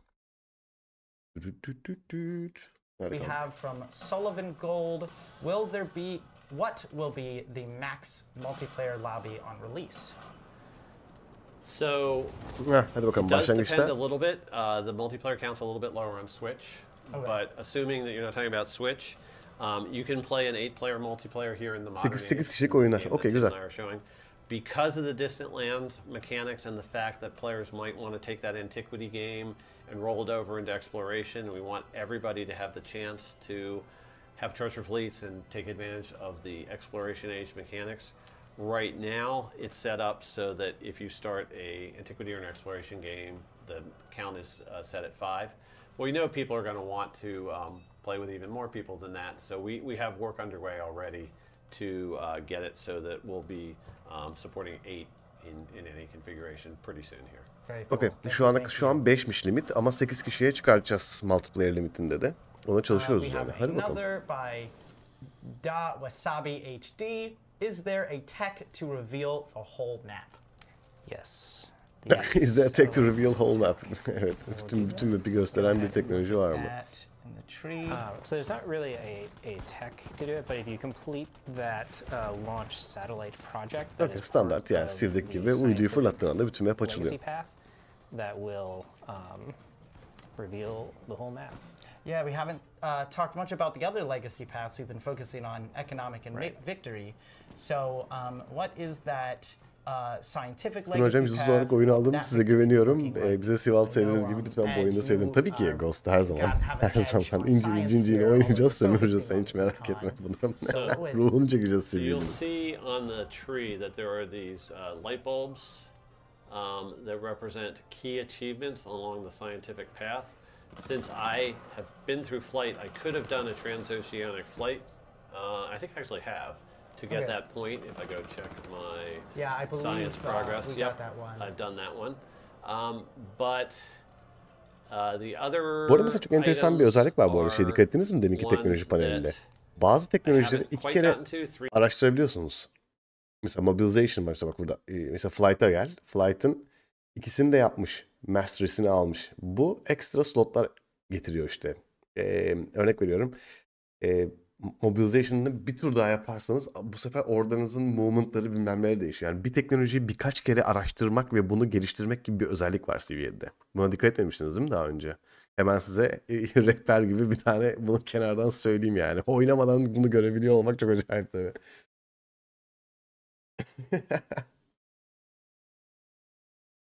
Yani bu çok güzel bir özellik. Özellikle hani savaşa gideceksin, uçaklarım daha iyi olsun diyorsan abi mastery'sini, onun da teknolojisini bir daha geliştireceksin. Bir tur daha yani biraz daha üzerine. Uçaklarımı geliştiriyorum. Daha iyi uçakları çevireceğim. 3 more turns till I get to aerodynamics, then I can break the sound barrier. And then in rocketry I can özellikle bir tren yoluyla olur kesinlikle. Yani tren yollarını kurduğun anda unitleri böyle bağlıysa onlar ticaretle birbirlerine daha uzun götürüyorsun askerlere. Yani şey kısmı yok işte. Mesela demin de böyle bir yorum vardı arka tarafta. İşte bütün unitleri al. Tek tek yavaş götür değil. Sen arka taraftaki bir şehrin çok iyi production'ı var, güvenli bir yerde. Ticaret rotalarını işte şeylerini, demir yollarını döşediysen buradaki ürettiğini bir tur sonra aşağıdakine taşıyabiliyorsun. Yani bu bayağı müthiş zaman kazandıran bir özellik aslında baktığınızda. Bahattin bak Onur sana verdi hemen öneriyi. Bak, Wasting Love. Ben mesela Iron Maiden tarafında daha şeyciyim. Brave New World albümcüyüm. Eskiden tabii ki şeydim böyle Number of the Beast albümü falan bilmem ne, oralar böyle çok severdim oraları. Ama ben böyle biraz böyle Brave New World tadını daha çok seviyorum. Arka taraftaki double ritimleri, işte bass falan bilmem ne. O yüzden benim şarkım Nomad, işte Blood Brothers, ondan sonra neydi?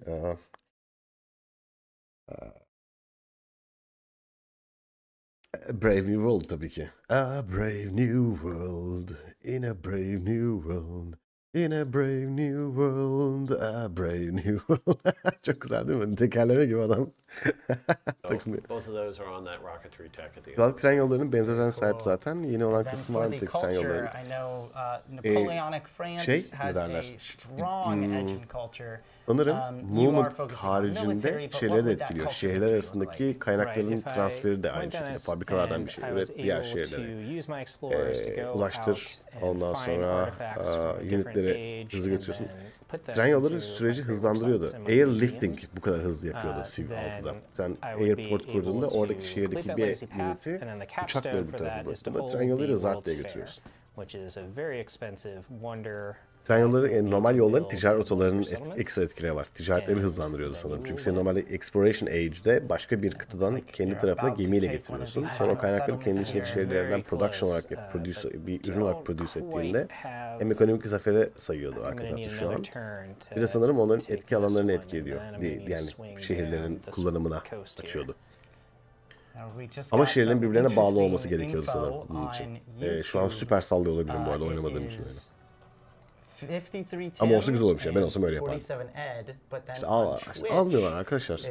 CV'yi de vermiyorlar. Üzerine beni alsalar değil mi? Fena mı olurdu şimdi? Tuna, pamir, Sid Meier'in Civilization 8'de çalışıyor olsa. Böyle elimde baktığımda 60 yaşına gelmişim artık. And so will this last settlement get your complete the legacy path for you so you can start working on Sun and Death? Short. I'm going to need one more, but I might be able to be sneaky and take out some of these coastal settlements. I bet these are pretty lightly guarded as well. But we'll see. He's got a long road to Paris. Yes, long road. I might have time. But all roads lead to Paris.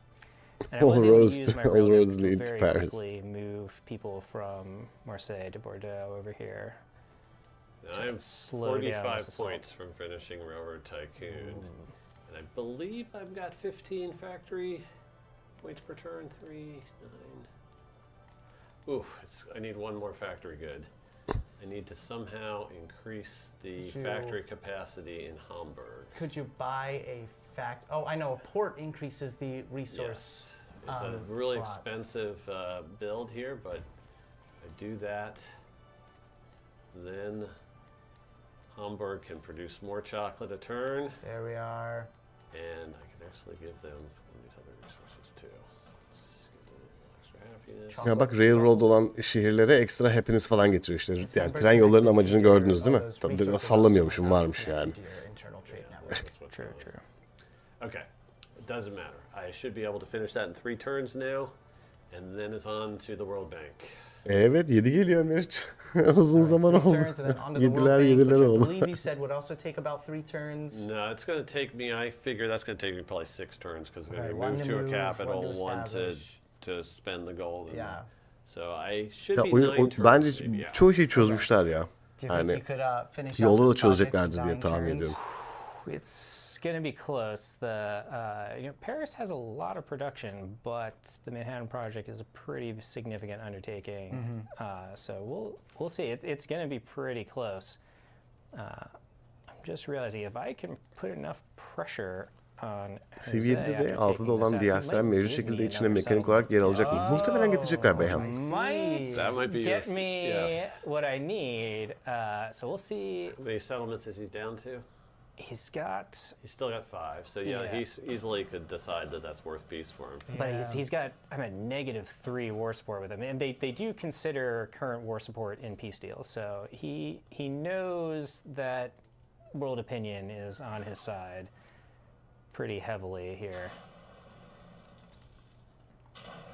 Man, look at those attacks. Do you think we'll be able to capture it? Tabii ya zaten Onur bir şeyden bahsediyorlardı zaten. Next Chapter of Civ dedikleri şey bu. Yani sen aslında standart görmeye alışık olduğun Civilization tecrübesini farklı bir boyuta taşıdılar şu an yani. Bambaşka özellikler, bambaşka mekanikler. Ya biraz böyle hani hem yeni oyuncuyu düşünüp onlara uygun böyle rahat oynayabilecekleri, aşırı çok fazla şeyi takip etmek zorunda kalmadıkları ama bir yandan da eski oyuncular için böyle o deep dive girip abi ben min-max'ların peşine koşacağım, çok mikro işlerle uğraşacağım diyen oyuncular için de bir sürü açık kapı var içeride.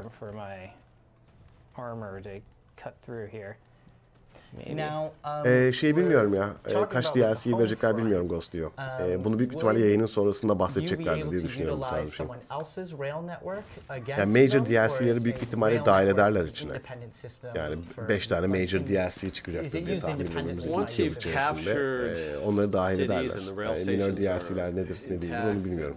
Yeah, it can become part. It would have to be part of your empire, though. I can't go on to towns that are controlled by another player and try to use their network. And there I have managed to capture. So let's see. This is the moment of truth. Will you accept? Here we are. Oh, he will. Tabii. Yani oyun bambaşka bir yere evrilecektir. Oh man, and that's the ideology legacy path finished. So now you can start working into building that notification on my screen. Napoleon Revolutionary has completed kendi şey kısmını bitirdi. Military taraftaki görevini bitirdi. Şimdi Operation Ivy şey yaparsa nükleer bombayı atacak Tim. Crisis kapalı mı oynadılar acaba? Crisis tabii çıkmadı değil mi? Arka tarafta bir Crisis gelmesi gerekiyor. Now to achieve that victory, you need to work up and just get a couple different projects, and then you can launch the bomb. Yeah, so we're going to tabii ki Bruce gibi olsun isterim. Ne yapacağım? Bağıracak mıyım o an? Establishing the Manhattan Project here. Get that up there.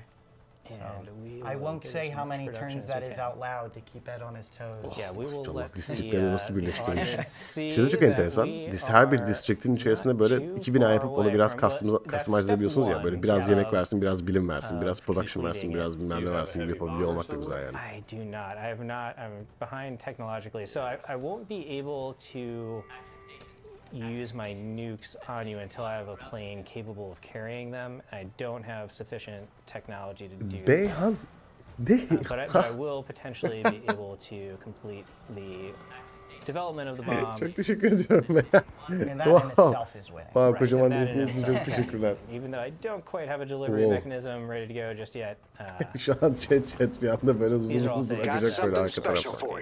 Working on. Let's get those truffles in there. Bir dakika. How is your sieges going I have down? Marseille is in a lot of hurt just from my battleships. Lyon, I've been trying to take it out with some of the bombers that I Çok built. teşekkür ederim kocaman desteğin için. But he Çok sağ ol. still has some pesky fighters in that area, and so that has been going a little bit less effectively. And Bordeaux here, where I, you know, reached the outskirts, had the train station for a while. I've lost control of the train station, but Kıstım galiba sesi. so I don't think that one's under much threat right now. Kısmış It's olmam Lyon lazım. and Marseille that I'm threatening to take. Şu an çünkü sonsuza kadar dönecek arka tarafta A hala. small but powerful navy right there. Yeah, and they're getting better through some of these promotions I'm getting on that fleet commander. So yeah, Dresden's just been cranking out one naval unit after another to try to exert pressure down this coast here. Pretty cool. Let's see. All right, I believe we'll be having some questions we'll be able to check out Ne güncellenmedi soon. bu? But until then, we can see remobilizing those planes, getting them to the front lines. Let's zoom in on some of those battleships just so we can get a cool look at them. Yeah, look at that. Look at the big smokestacks. That's awesome. Is that a little navigable river tile there? Yeah, it is. You can sail into? Yes, so I can do damage to all sorts of, pretty much reach any tile in Marseille and do damage to it because the navigable river is giving me access. And Tim has no navy that is, at least not one that's making an appearance over on this front. All right, we have a question coming in from Oyun motoru... Scoutkin. Is the Manhattan Project restricted by in any way by your science and tech tree progress? Can you start it, or can you just start it as soon as you finish the ideology path? Yeah, you can start it as soon as you finish the ideology path, as I did, but you won't be able to use nukes on other people unless you have researched those heavy bombers right now. O heavy bomberları bulmadan direkt nükleer bomba atamıyormuşsun. Yani Operation Ivy yapabiliyorsun, teknolojiyi nükleer bombaları kullanabilmeyi açıyorsun ama heavy bomber'ı açman gerekiyor. And then I can get aerodynamics. So you can start working on the projects as soon as possible and getting Projeye başlayabilip kullanmak da güzel olmuş. Böyle bir denge getirmişler aslında arka tarafta. Maybe, well, if you weren't at war, then I guess some science buildings would be beneficial. Right, to help me out here. Absolutely. We'll make you a fort town. Yeah, so a really cool demonstration of the town system and the specialization of towns. So a fort town will increase its defense and buff the healing of units. Beyhan çok teşekkür ediyorum tekrar. Çok sağ ol kocaman desteğin için. Çok mutlu oldum. Hustle as many of these units as we possibly can off of this front, pack them up into my commanders. Burada biraz daha böyle turist vesaire değil de kültür zaferi için İrem şey yapmışlar. Şehirlerin içerisindeki tuttuğun sanat eseri sayısı. Yani sen atıyorum diğer medeniyetlerin şehirlerini ele geçirip onların elindeki var olan sanat eserlerini vesairelerini alıp sergilemen gerekiyor falan gibi bir şey var. Ama yani demin de şeyden bahsediyorum. Bir sürü farklı zafer tipinin, daha sonra kültür zaferinin bir sürü farklı alt farklılıklarını getirecekler yani. Oyunda şunlar olsun bunlar olmasın gibi büyük ihtimalle seçeceğiz onları. Öyle gözüküyor.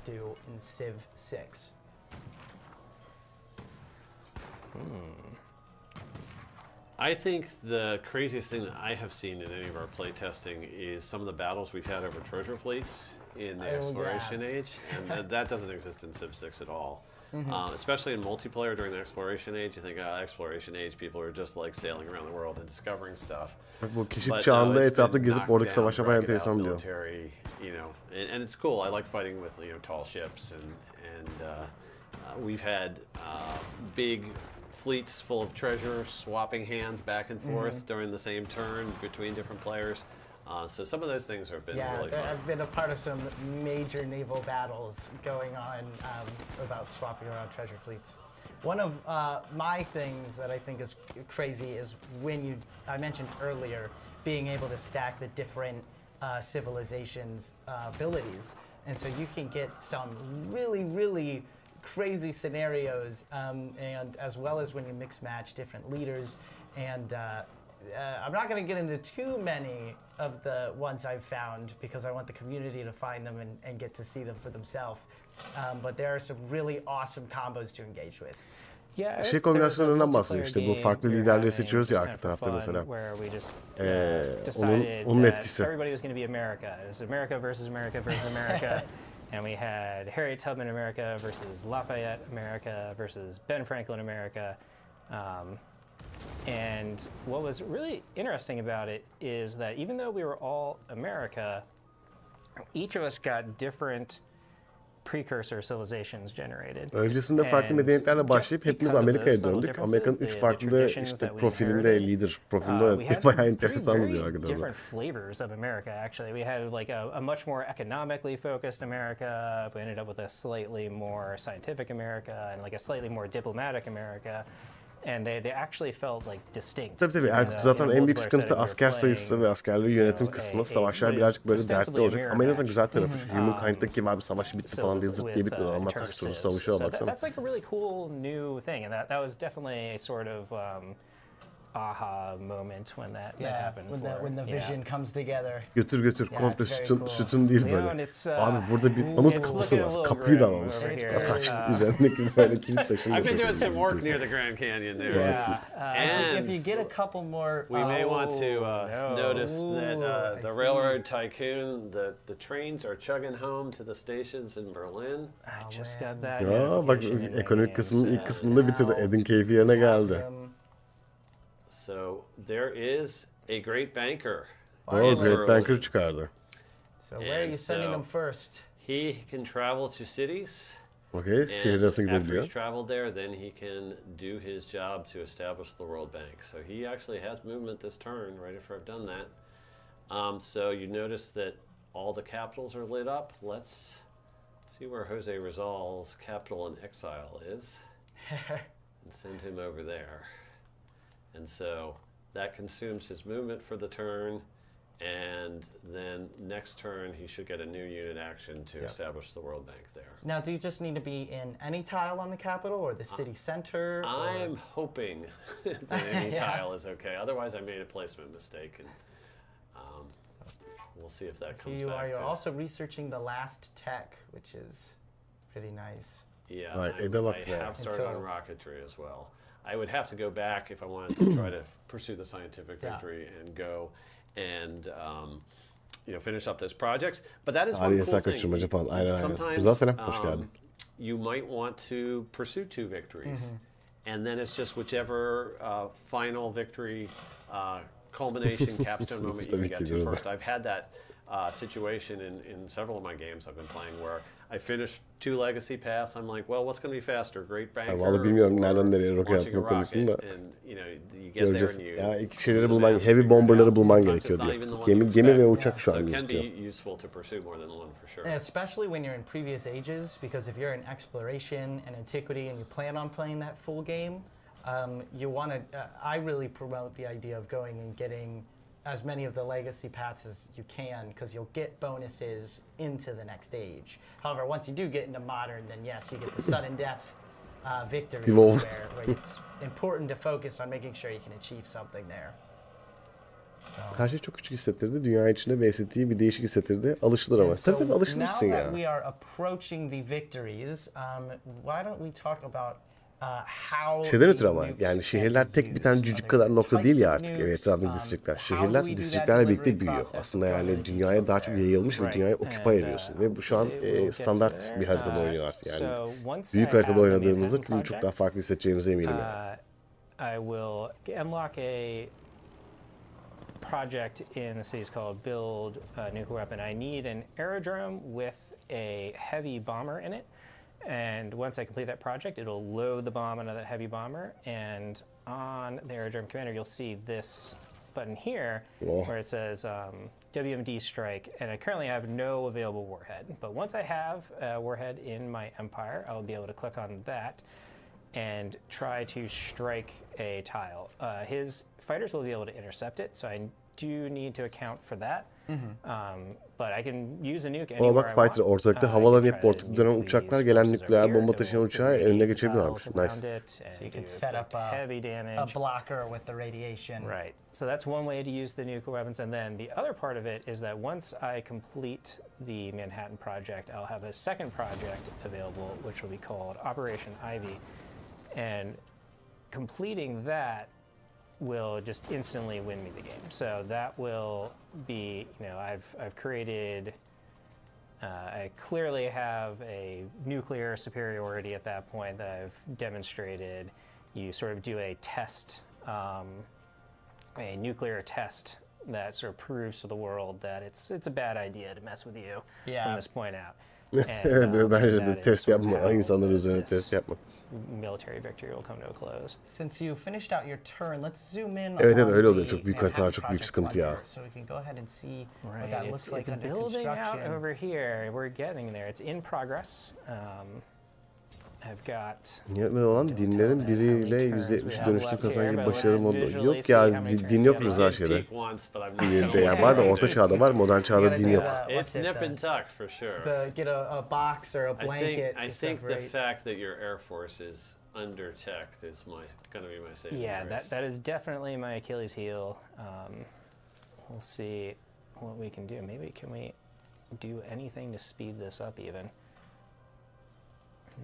Kalan 3 kuruş paranı da harca. Bas Tim'cim bas. I've been trying to pillage some of your infrastructure as I get to your cities. I take down some of your science buildings. We ended on. It looks like we had the score victory on. So we had the score victory on. The on. age to a close as we have reached 100. Yeah, we weren't paying attention to the age progress. We're so focused on the victories. So that brings up a good point. There is another victory condition, which is the score victory. Ve skor victory ile bitti oyun. Asıl gerçek victory'yi göstermedi. Ah be. You're in a stalemate position. Yes. And nobody is able to win. Yes, right. So and this will be the score victory in Civilization 7 is a little bit different than how score victories have worked in the past. It's the accumulated number of legacy points you've had across the whole game. And so Napoleon takes the win because Napoleon has gotten the most amount of legacy points across the game. Let's see. I think it was my cultural. Yes, my cultural points just barely. So let's bring up önceki turlarda mesela topladık kültürel pointten kazandıkları ya. Saved by the bell. Oh, so narrowly. So who was it? YouTube that was Team Tim?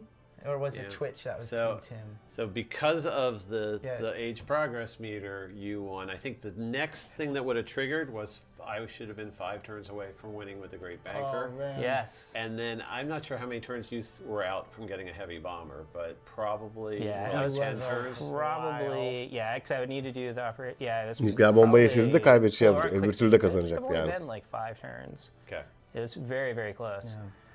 Yok biochemical yok ama şöyle arada kriz pointleri var Bahattin. Ve o krizler olursa sağlık, hastalık falan çıkıp yayılabiliyor şehirlere. O tarz şeyler var. Farklı crisisler gelecek. We knew all about what was going on with the legacy paths, but we ended up not focusing as hard as what the age progress meter was doing. And that is potentially a valid strategy in a multiplayer game to push the age progress as fast as you can in order, if you see somebody who's just about to win one of the sudden death victories, if you have a point advantage and you because you've spread yourself out across a bunch of different victories, that can be a very valid approach. I wasn't looking at the math, but obviously I hit that final Railroad Tycoon milestone. You hit the final and that pushed us military victory milestone. All those things were pushing the progress. And this goes to a point where if we were talking about not looking at the science victory, not doing those projects because you're fully focused on the econ. But now we can see that going in and pursuing the other victories can help in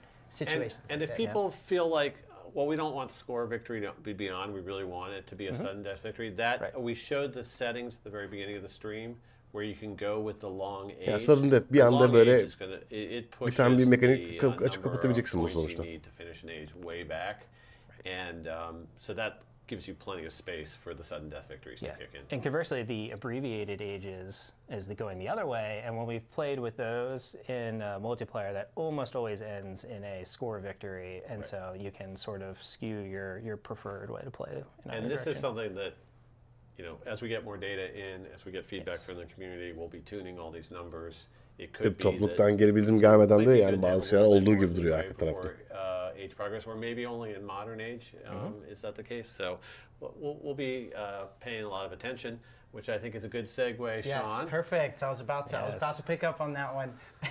So great game, and now we're going to go ahead and talk about what players can be expecting past the release of the game on February. Şimdi bakalım yayınlandıktan sonra ne bekleyeceğiz? Asıl kısma geldik. Okey, bir şurada bir duralım. Durduralım önce. 6'da Founders Edition'a giriyoruz biz. Day Zero patch gelecekmiş. Ayın 11'inde Global Launch'unu yapıyorlar. Biz ayın 6'sında başlıyoruz. Önümüzdeki hafta. Tam bir hafta sonra başlıyoruz. Mart'ın başında Crossroads of the World geliyor. Early March.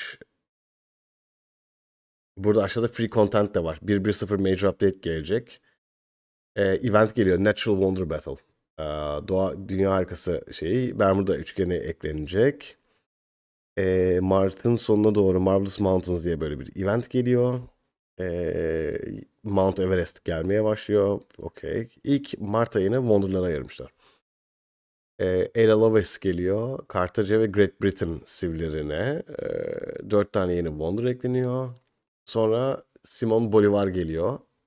Bulgarya ve Nepal'de ekleniyor içeri. Okey. Nisan-Eylül arasında 2 lider, 4 yeni uygarlık ve 4 yeni Wonder eklenecek. Yeni eventler, challenge'lar, bir şeyler bilmemler geliyor. Önümüzdeki sene Ekim ayından itibaren more to come. Yani önümüzdeki Ekim'e kadar bu layout'ta kalıyoruz şu an. Okey, bir yıl boyunca şey bekleyecekler. Yok daha bak 4 yeni siv, 2 yeni lider. 4 yeni dünya Wonder'ı. April-September arasında bir yerde sıkıştırırlar belki.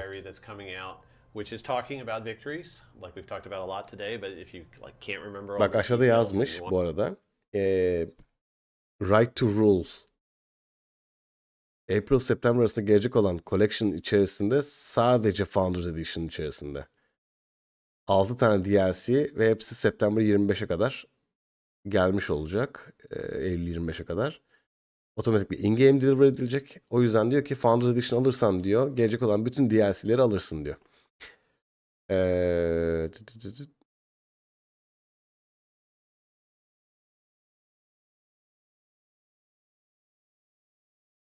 Base game olanlar da arka tarafta şey yapabilir. Purchase olabilir diyor base game alanlar. Şu kısım yani bu 2 lider, 4 yenisi ve 4 yeni Wonder şu kısım Deluxe'ün içinde yok. Bu sadece Founders Edition'da gelenlere gelecek. Yoksa bunu almak zorunda kalacaklar. Okey, bunu da görmüş olduk onu yarın.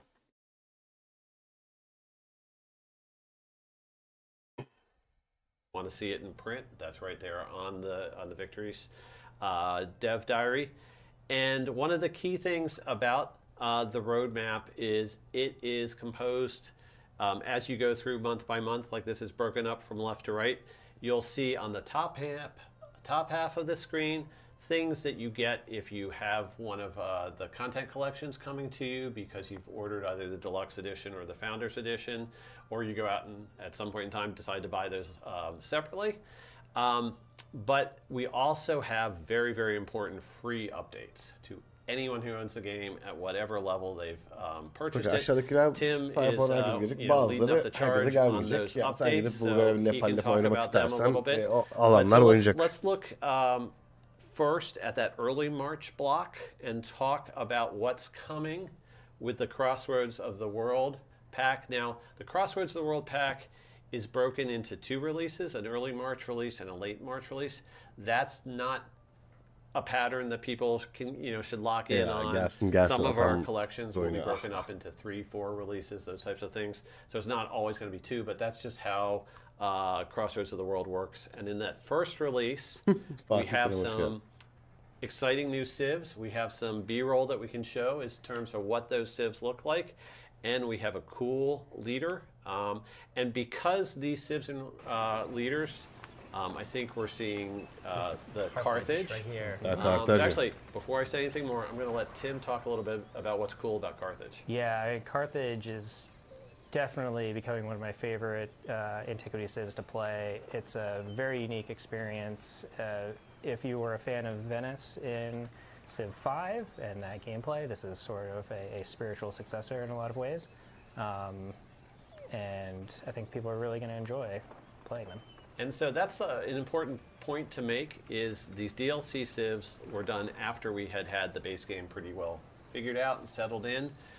It's always easier, and we've proven this time and time again on Civ 5 and Civ 6, and it's certainly proving true again on Civ 7, that once you really understand the game and what is important for getting ahead in the game or succeed, then it starts becoming easier to design civs and leaders that break the game rules. Evet, yani bir sistem oturtalım, bir community'den feedback alalım, ondan sonra bakacağız ya. Hakikaten önümüzdeki Ekim'e kadar full feedback toplayacak. Aslında böyle şey gibi, early access kısmı gibi.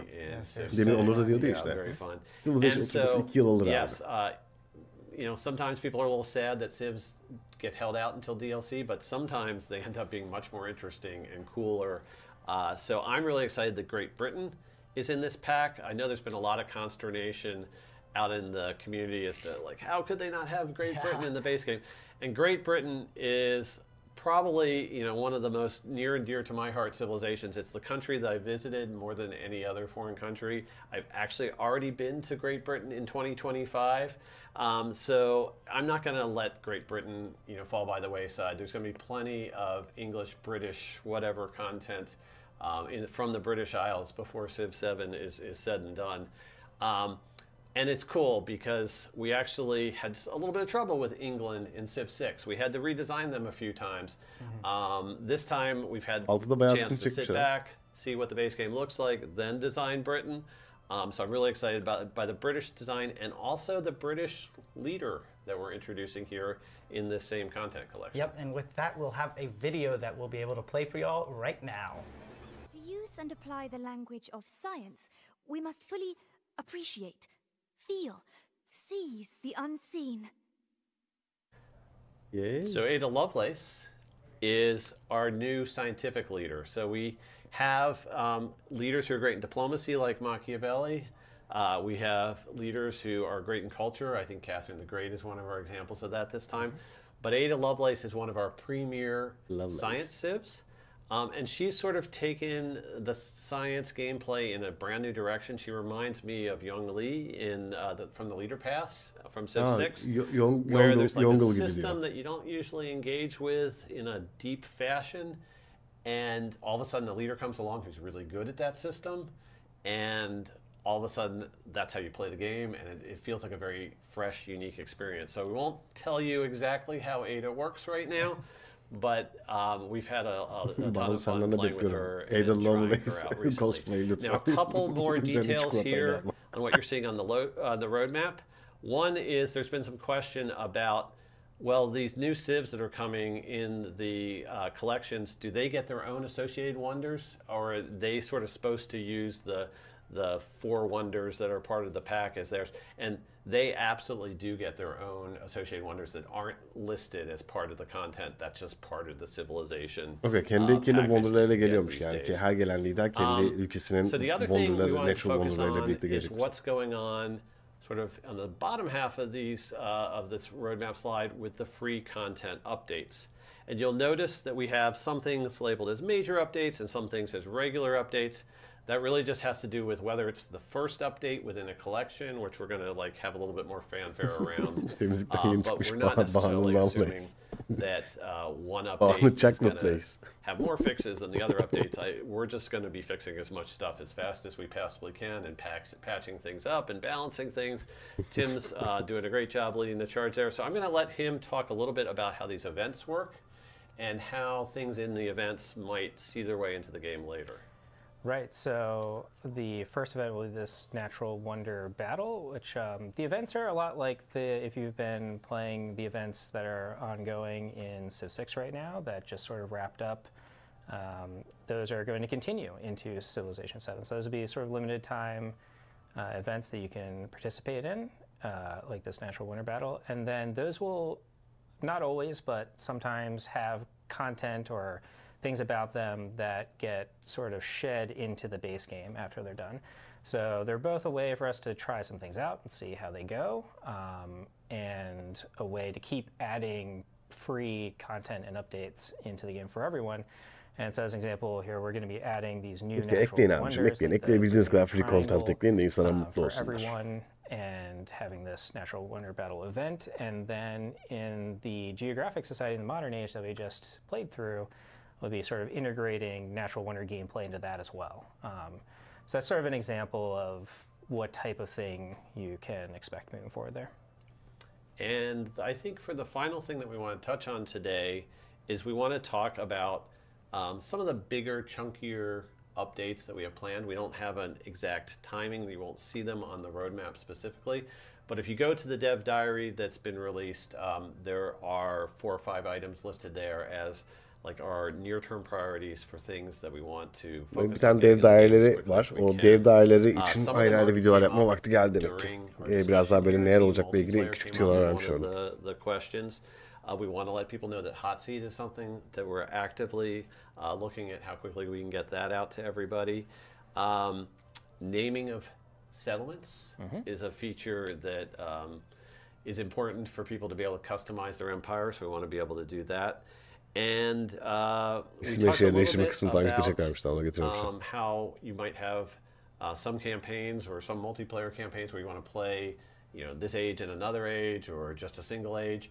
Right now, when you start into a game, you pick your starting spot, but it's always going to run through the end of Modern, and we want to make it so players have more control over that they can have a single age experience that feels, you know, like the same with victories like our Modern Age does now. And then I think, what was the last thing? More map types and other map improvements and things like that are definitely a thing that we're looking at. Yeah, so we want to make it so we'll take some feedback. We've seen feedback from the community already on our map types, so we have some adjustments. Some of the maps are a little blocky in some configurations. We can definitely make improvements there. One thing böyle blocky map'lere falan denk gelmiş oynayabilenler de düzeltirler onları. To community feedback and trying to get things into the game right away. So a lot of people have been making comments about the mini map and how they feel a little bit discouraged that the mini map is not quite as cool as it's been in previous games, where you can see where your territory is. That's a change that we sort of turbocharged in priority. Komünitede hemen gelen minimap berbat, minimap'in düzeltinin şeyini hemen almışlar. Yetiştirmeye çalışıyoruz. Okay. That already have an updated mini map, and by the time everyone gets their hands on the game for the content roadmap release, that updated mini map is going to be available for everyone. Yeah, they're all playing a more recent build than the one that you saw here. Right. And I believe talking about our streamer friends is a perfect segue into what we have next to talk about. So we will be having a Civ World Summit that'll be going on in the next few days, where we're going to have a whole bunch of different streamers coming together and having a head-to-head competitive multiplayer experience. And we have a video to show that off right now. İşte bak, bu dünya summiti var Civ'in. Almadılar bizi, almadılar şuralara.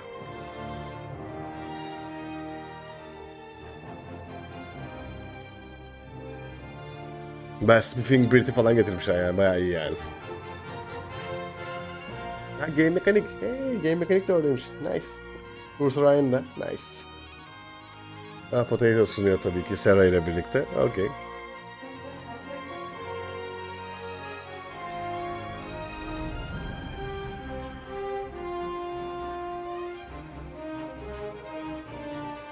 Vay arkadaş.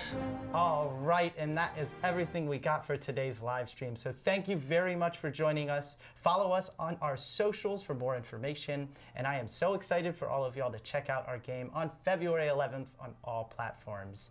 I have been your host, Sean Wilson. Thank you very much, Ed, for joining us. And congratulations on your victory today. Thank you. You did a great job. So, thank you very much, everyone, and thank you for watching. Bye bye. Hey, bye bye. Çok teşekkür ederiz. Çok sağ olun. Çok teşekkürler. Müthiş. Evet, 5. geliştirici yayının da sonuna geldik vallahi arkadaşlar. Bu da aradan çıkmış oldu. Kaçırmadığım için de çok mutluyum. Aslında bugün başka bir CV yayını yapacaktım, biliyorsunuz arkadaşlar. Ama en azından izlemiş olduk. Bir şey yapayım. Hızlı gene bir kendime su, çay, tuvalet bir 2 dakika ara vereceğim. Bir konuşalım. Neler duyduk, neler gördük. Üzerine böyle bir toparlayalım. Bir yere kaybolmayayım. Birazcık da sohbet edelim burada gelmişken hazır. Hemen geliyorum. Ee, e, tabii uzun zamandır buraları arkada genelde oyun olduğu için hep bir şeyi kapatıyordum da. Neyse. 2 saniye geliyorum hemen.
Çocukları da bir kontrol ettim.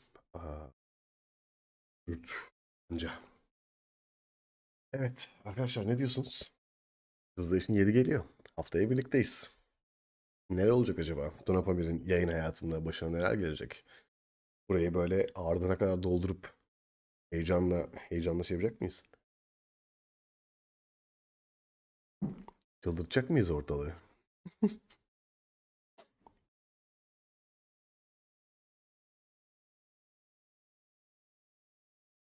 Ne diyorsunuz? Olacak mı bu iş? Başaracağız mı? Güzel bir lounge gecesi yaşamayı hep beraber.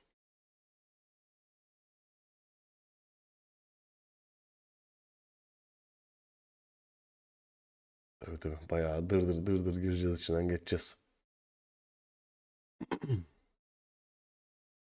En azından görmüş olduk yani. Nasıl bir roadmap var önlerinde. Ne aralıklarla ne frekansla da bir şeyler gelecek gidecek onları da göreceğiz. Yani Sivas'ya veda etmeyiz. Şöyle bir süre çok Civ 7 oynarız. Sonra benim tutmam gereken çok önemli bir sözüm var arkadaşlar. Bir günümüzü Civ 1'e ayırmam gerekiyor. Tutmam gereken bir sözüm var. Yıllardır kenarda beklettiğim. Ondan sonra araya bir onu sıkıştırmam lazım öncelikle. Bağını tabii ki. Yani her zaman kafamın bir kenarında. Böyle şey yapmak istiyorum. Atıyorum işte bir hafta full seviyede gidiyorsak onun bir gününü rehberlerimizi falan bitirdikten sonra tabii ki işte Civ 1'den bir gece yayın, sonra bir Civ 2 yayını, sonra bir Civ 3 yayını, bir Civ 4 yayını falan gibi gideriz böyle arka tarafta. Bol bol oynarız. Bunun haricinde tabii ki böyle bir sürü Path of Exile'a başladık, Skyrim'e başladık, bir ton şeyler var. Kötü bir zamana denk geldi seri başlangıçları olarak. Artık seneye de onlara devam ederim diye düşünüyorum bir yerde. Umuyorum save'ler kenarda duruyordur falan böyle baktığınızda. Artık hep beraber göreceğiz. O yüzden ilim, bilim, irfan zaferleri alanmaya. Neden olmasın ya? Bakarız, konuşuruz. Launch Week'te büyük bir ihtimalle denk getiririz ya.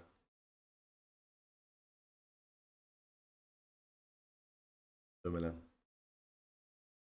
Ama işte tek yayında bitecek oyunlar olması lazım. O yüzden belki tek çağ oynarız yani. Rafael Hoca ile Siviyedi'ye doğru kuşağı. Çok mutlu bir haber aldım. 2 hafta sonra mezun olabileceğim. Sizinle de paylaşmak istedim. İyi akşamlar. Süpermiş. Mezun olabileceğim. Erken mezuniyet. Güzeldir. İyidir. Şampanya. Arkadaşlar yayında patlatırız şampanyayı. Hiç merak etmeyin. Ama tabii ki önce Banu'nun Ada Lovelace cosplay'ini gördükten sonra mümkünse çikolatalı. Bigodili saçlarıyla böyle.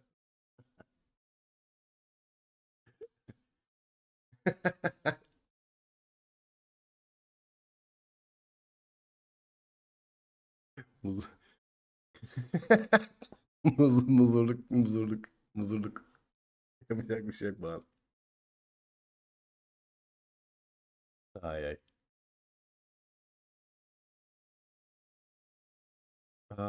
Bir dakika bir şey kaçırmışım bu arada. Açıklanan roadmap'te görünmüyor şu an hiç. Ne görünmüyor açıklanan roadmap'te şu? Ari. AI. AI ile mi yapalım? Tamam. Sana sana özel bir AI image generation Banu'cum bir nasıl istiyorsan söyle.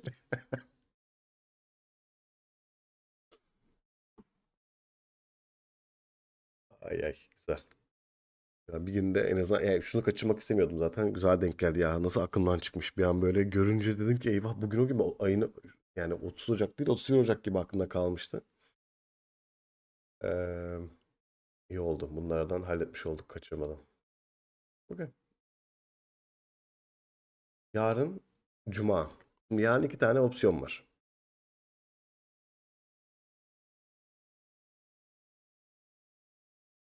Ne konuşuldu mu? Ari kaçırdın mı? Sen önden başka bir şey söyledin mi? Sadece şey geldi. Konuşuldu mu kısmı geldi. Açıklanan roadmap'te görünmüyor şu an. Ne görünmüyor? Bana onu söylemen lazım.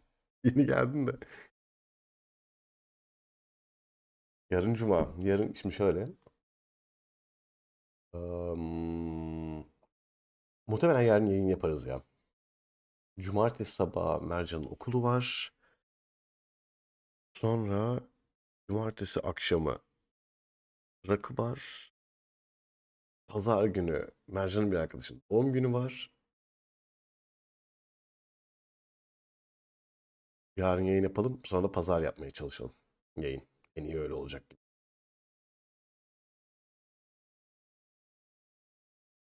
Evet. Böyle bir plan içerisine sığdıralım.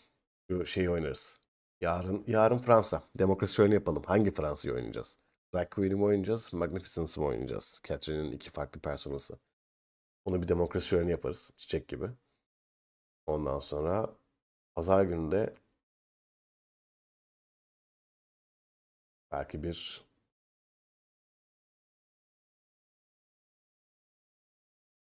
evet, yok, bu kısmı gelmedi. Bizim medeniyetler liderler şu an henüz yok.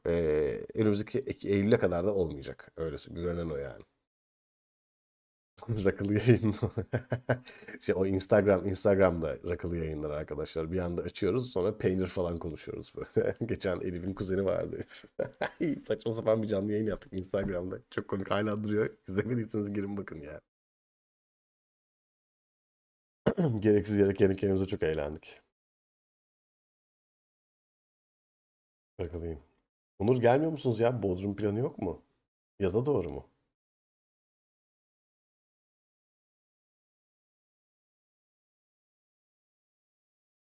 Biz daha yokuz arayayım. Ama gelir. İşte, tahminim şu yönde. Süleyman değil Fatih'in gelmesi üzerine. Çünkü biraz daha yani Civ 7'nin konseptine daha uygun.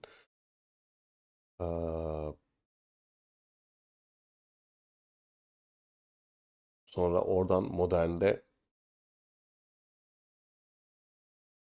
yani işte asıl sıkıntı şu. Biz Osmanlı'ya exploration çağı koyacakları kesin. Ya da belki gerçi antiğe koymazlar bizi. Antikte koysalar böyle fena olmaz değil mi? Selçuklu ile başlasam falan böyle. Göktürkler falan güzel olmuş yani.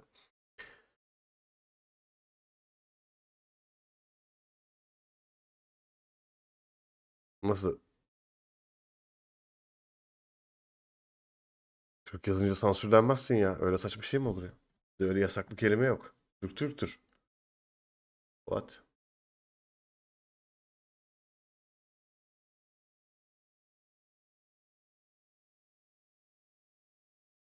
Öyle bir silinmiş mesaj uyarısı da yok ha. Diplomatik son ve dünya toplantısı oyun için olacak mı acaba? Görünürde yok. Yani diplomatik olarak bir zafer tipi yok oyunun içerisinde. Diplomasiyi çünkü çok daha aktif kullanıyorsun Master içeride. Çoğu şey değişik yani. Çoğu Gathering Storm ve Rise and Fall'daki çoğu şey yok oyunda. DVD'ye indirim bir yıldan önce beklemeyin arkadaşlar. En az bir yıl. Yani böyle büyük major bir DLC yapılmadıkça gelmez. Gemileri karadan yürütmeye yakın şeyler var. Yani navigable rivers işte yani içine girebildiğin nehirlerden yürütmüşler işte. Ragnar da yürütmüştü. Fatih de yürütmüştü. Ragnar. Hey, yellowish. Yellow. Ne haber abi? Hoş geldin. Alet tabii canım yani Civilization ilk çıktığında bir yıl bekleyin yani. Eğer böyle hani bütçeniz yoksa abi senden izlemesi güzel oynamasını çok bir istemiyorum şu an diyorsanız öyle bekleyebilirsiniz. Ya da alıp keyfinde sürebilirsiniz. Vay vay vay. Ulan herkes seviyedici oldu be falan diyor. Abicim sinirim bozuldu. Vay arkadaş be yapın abicim oynayın. Oynayın. CV'de oynayın. Ne mutlu bunları görmek. İşin şakası bir yana. Ay, koskoca ülkede Civilization oynanmıyordu. Oynanıyor artık be. Helal be. Valla. Böyle bir an kendimle gurur duydum arkadaşlar. Genç nesillere 3 haneli zeka bırakıyorum. Miras olarak. Harika be. Böyle ayakkabı numarasıyla oda sıcaklığı arasındaki zeka seviyesinin üstünde. Boş işlerle uğraşmayan, medeniyet kurup zafere taşıyan. Üf, neler söylerim bunun üzerine.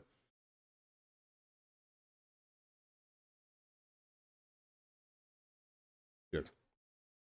Am, sanırım bu kadar bugünlük benden arkadaşlar. Güzel bir yayın oldu.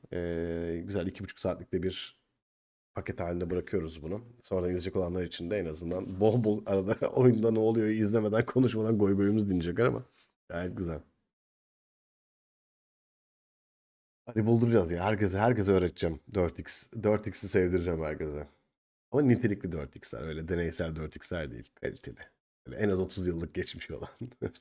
Civilization 9 ekibinde de beni görürsünüz arkadaşlar. Dede baston böyle. Artık altımda bezimle böyle tutamazken takılırız orada. Ay ay. Güzel. Keyifli gidecek. Valla tekrar teşekkür ediyorum arkadaşlar. Güzel destekleriniz, beğenileriniz, sonrasında bırakacağınız yorumlar için teşekkürler. Önümüzdeki hafta CVD'ye hep beraber geçişimizi yapıyoruz. Tabii ki önce bir canlı yayına başlayalım. Böyle bir ilk izlenim canlı yayın. İlk bir oyunu oynayıp bitirmeyi deneyeceğiz. Sonrasından itibaren ilk rehber videosunu biraz böyle bugüne kadarki Civ oyuncuları ve bugünden sonraki Civ oyuncuları olarak kategorize ettiğim oyundaki ana değişiklikleri birazcık anlatarak bir rehber serisine giriş yapmak istiyorum. Çünkü oynamaya alışık olduğumuz tecrübenin üstünde bir oyun oynayacağız. Biraz ondan bahsedeceğim. Sonra tabii ki yerleşme, işte atıyorum lider seçme, lider özellikleri, zafer tipleri falan vesaire gibi böyle bir rehber serilerine başlıyor olacağım. Tüm detaylarını olabildiğince erken vererek diyeyim. Bu kadar galiba. Tekrar teşekkür ediyorum. Seviliyorsunuz arkadaşlar. Böyle öpüyorum sizleri. Bir sonraki yayınımızda yarın akşamüstü haber veririm. Discord'a, işte Twitter'a, oraya buraya, sağınıza solunuza, önünüze arkanıza bakın arkadaşlar. Deyip aranızdan böyle diye çıkıyorum. Görüşmek üzere.